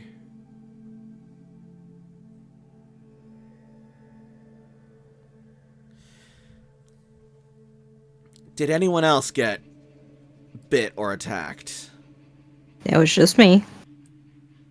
All right. You be careful out there, okay, Stella? And stay off that arm for a while. I'll try my best. And Stella's just gonna walk out. All right. Stella, you are outside the clinic. Where do you go from here?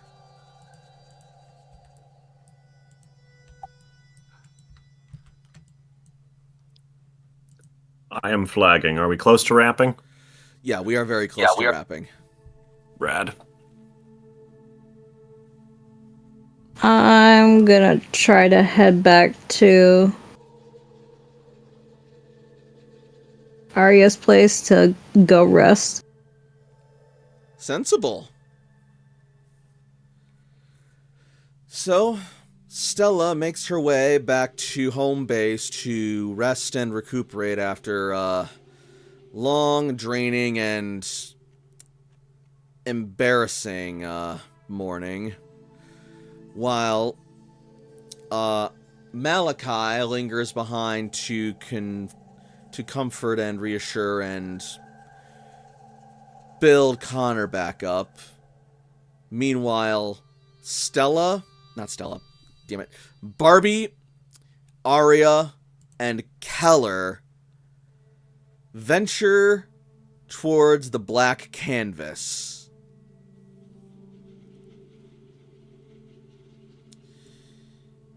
You will arrive just outside of it. It looks like it is open and ready for business. Ugh.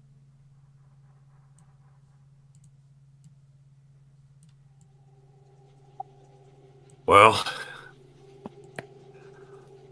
only thing to do is keep moving forward. Keller will head inside. Barbie will reluctantly follow Keller. Were the dogs allowed inside? Probably want to leave the dogs in the car this time. Yeah, probably fair. All right. So the dogs will stay in the car for now. And Arya will head inside as well. All right, the three of you head for the door. But as you are about to head inside, the door will open and out will step Amelia, who bumps into you holding a bag of trash. Watch where you're... Oh, it's you guys. Sorry, Amelia. No, it's cool. Long time no speak. So, what's up? You here for civilian reasons, or are things about to get more interesting again? Think things are already plenty interesting enough. She's gonna smirk a toothy grin and then just motion her head. Step inside. I'll be with you in a minute. Just gotta take out the trash. Wish things were a little less interesting, you know? It's like sometimes boring is good, actually. Just because of the way that she said that, like... Mm-hmm. That actually looks like trash, right? Yeah, it just looks like a bunch of, like... It's literally a gigantic stuffed full of garbage bag. Okay. Like art supplies garbage, not like leaking blood and bones garbage. Yeah, no. The Okay. worst it smells like is night-old food and expired old dried paint supplies. Look, it's literally Amelia. We all know where Oh, we were absolutely. going with this. No, if it was blood and bones, she wouldn't be taking it out the front door. Fair.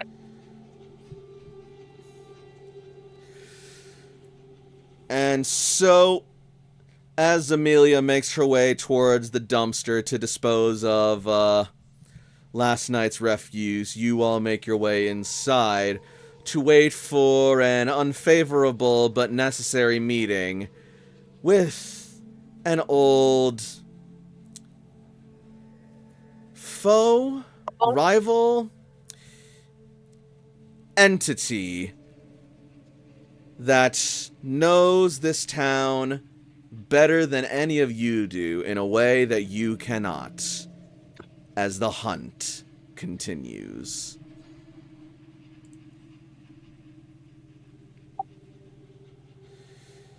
So, what did we think of tonight's game? Hot fucking damn. Oh my god. Yeah? Keller, you need a hug. Man, yeah, like flashbacks to the operating table, grand old time, had by all. I was not expecting that. Holy shit. We got to share the trauma. Keller's just been like tagging around and hadn't really had much happen to him, so it was, you know. Barbie didn't mean to get everybody into the trauma. I'm sorry. I think the GM forgot the traumatic history portion of Arya's backstory, so as long as I pretend that it doesn't exist, I'm safe for the rest of the game. Oh, well, now you mentioned it. Now it's gonna happen. Well, yeah. What's traumatic I don't wanna miss backstory? out on- No. I don't want to miss out on the fun.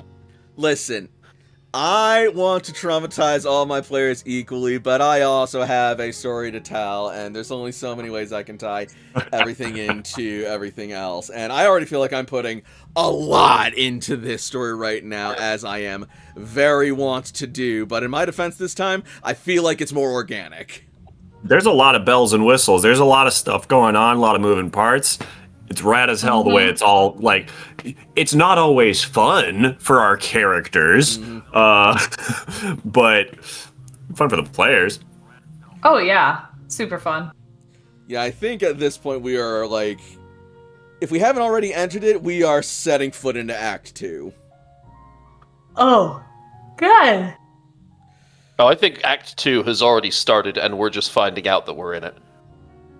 Fair enough, either way. But yeah, I think tonight also went pretty well. I am also just, like, now realizing at the end, I totally forgot to give us a break tonight. Maybe.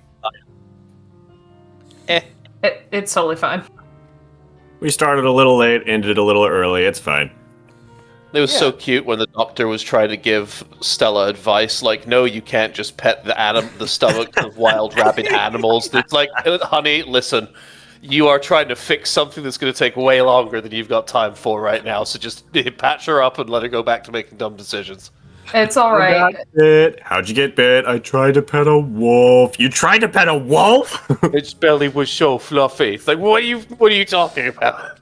Like, I can't even feel bad about that one, because that's literally a case of fuck around and find out. Actions have consequences. I'm sorry. Uh-huh. I love the sometimes you moment, get though. To be fair, sometimes you get bit, or sometimes you get trauma. She honestly, out of all the things that could happen, she got the better of the two. Sometimes you get a kid, so... Now Stella just has to hope the whole superstition about werewolves transferring the curse through biting isn't true. We're gonna have a werewolf hunter? Oh my Man, that god. will increase the power level of the party. Oh my god, that'd be amazing. You say that like it's a bad thing. Right? I guess we'll have to find out next time, but... Which, by the way, next week is Christmas Eve, and then the week after that is New Year's, so I imagine we're not... Out of We're town not for gonna- both of those. Yeah, I imagine we're not gonna do anything until the 7th. Meet y'all in January. All right, Pretty yeah, then it much. looks like we are going on Christmas/New Year's break for the remainder of the season. So happy holidays, happy new year, and thank you all so much for watching. Those of you watching on Twitch, follow me for more streams in the future. Those of you watching on YouTube, be sure to like and subscribe and join the Working Class Pack, and be sure to leave a comment to let your voice be heard and get us out there. So, until next year, good night, everybody, happy hunting, and we will see you next time for, I believe, still Pokemon Rebuilders. That's correct. Good night, everybody. Bye-bye. Good night. Good night.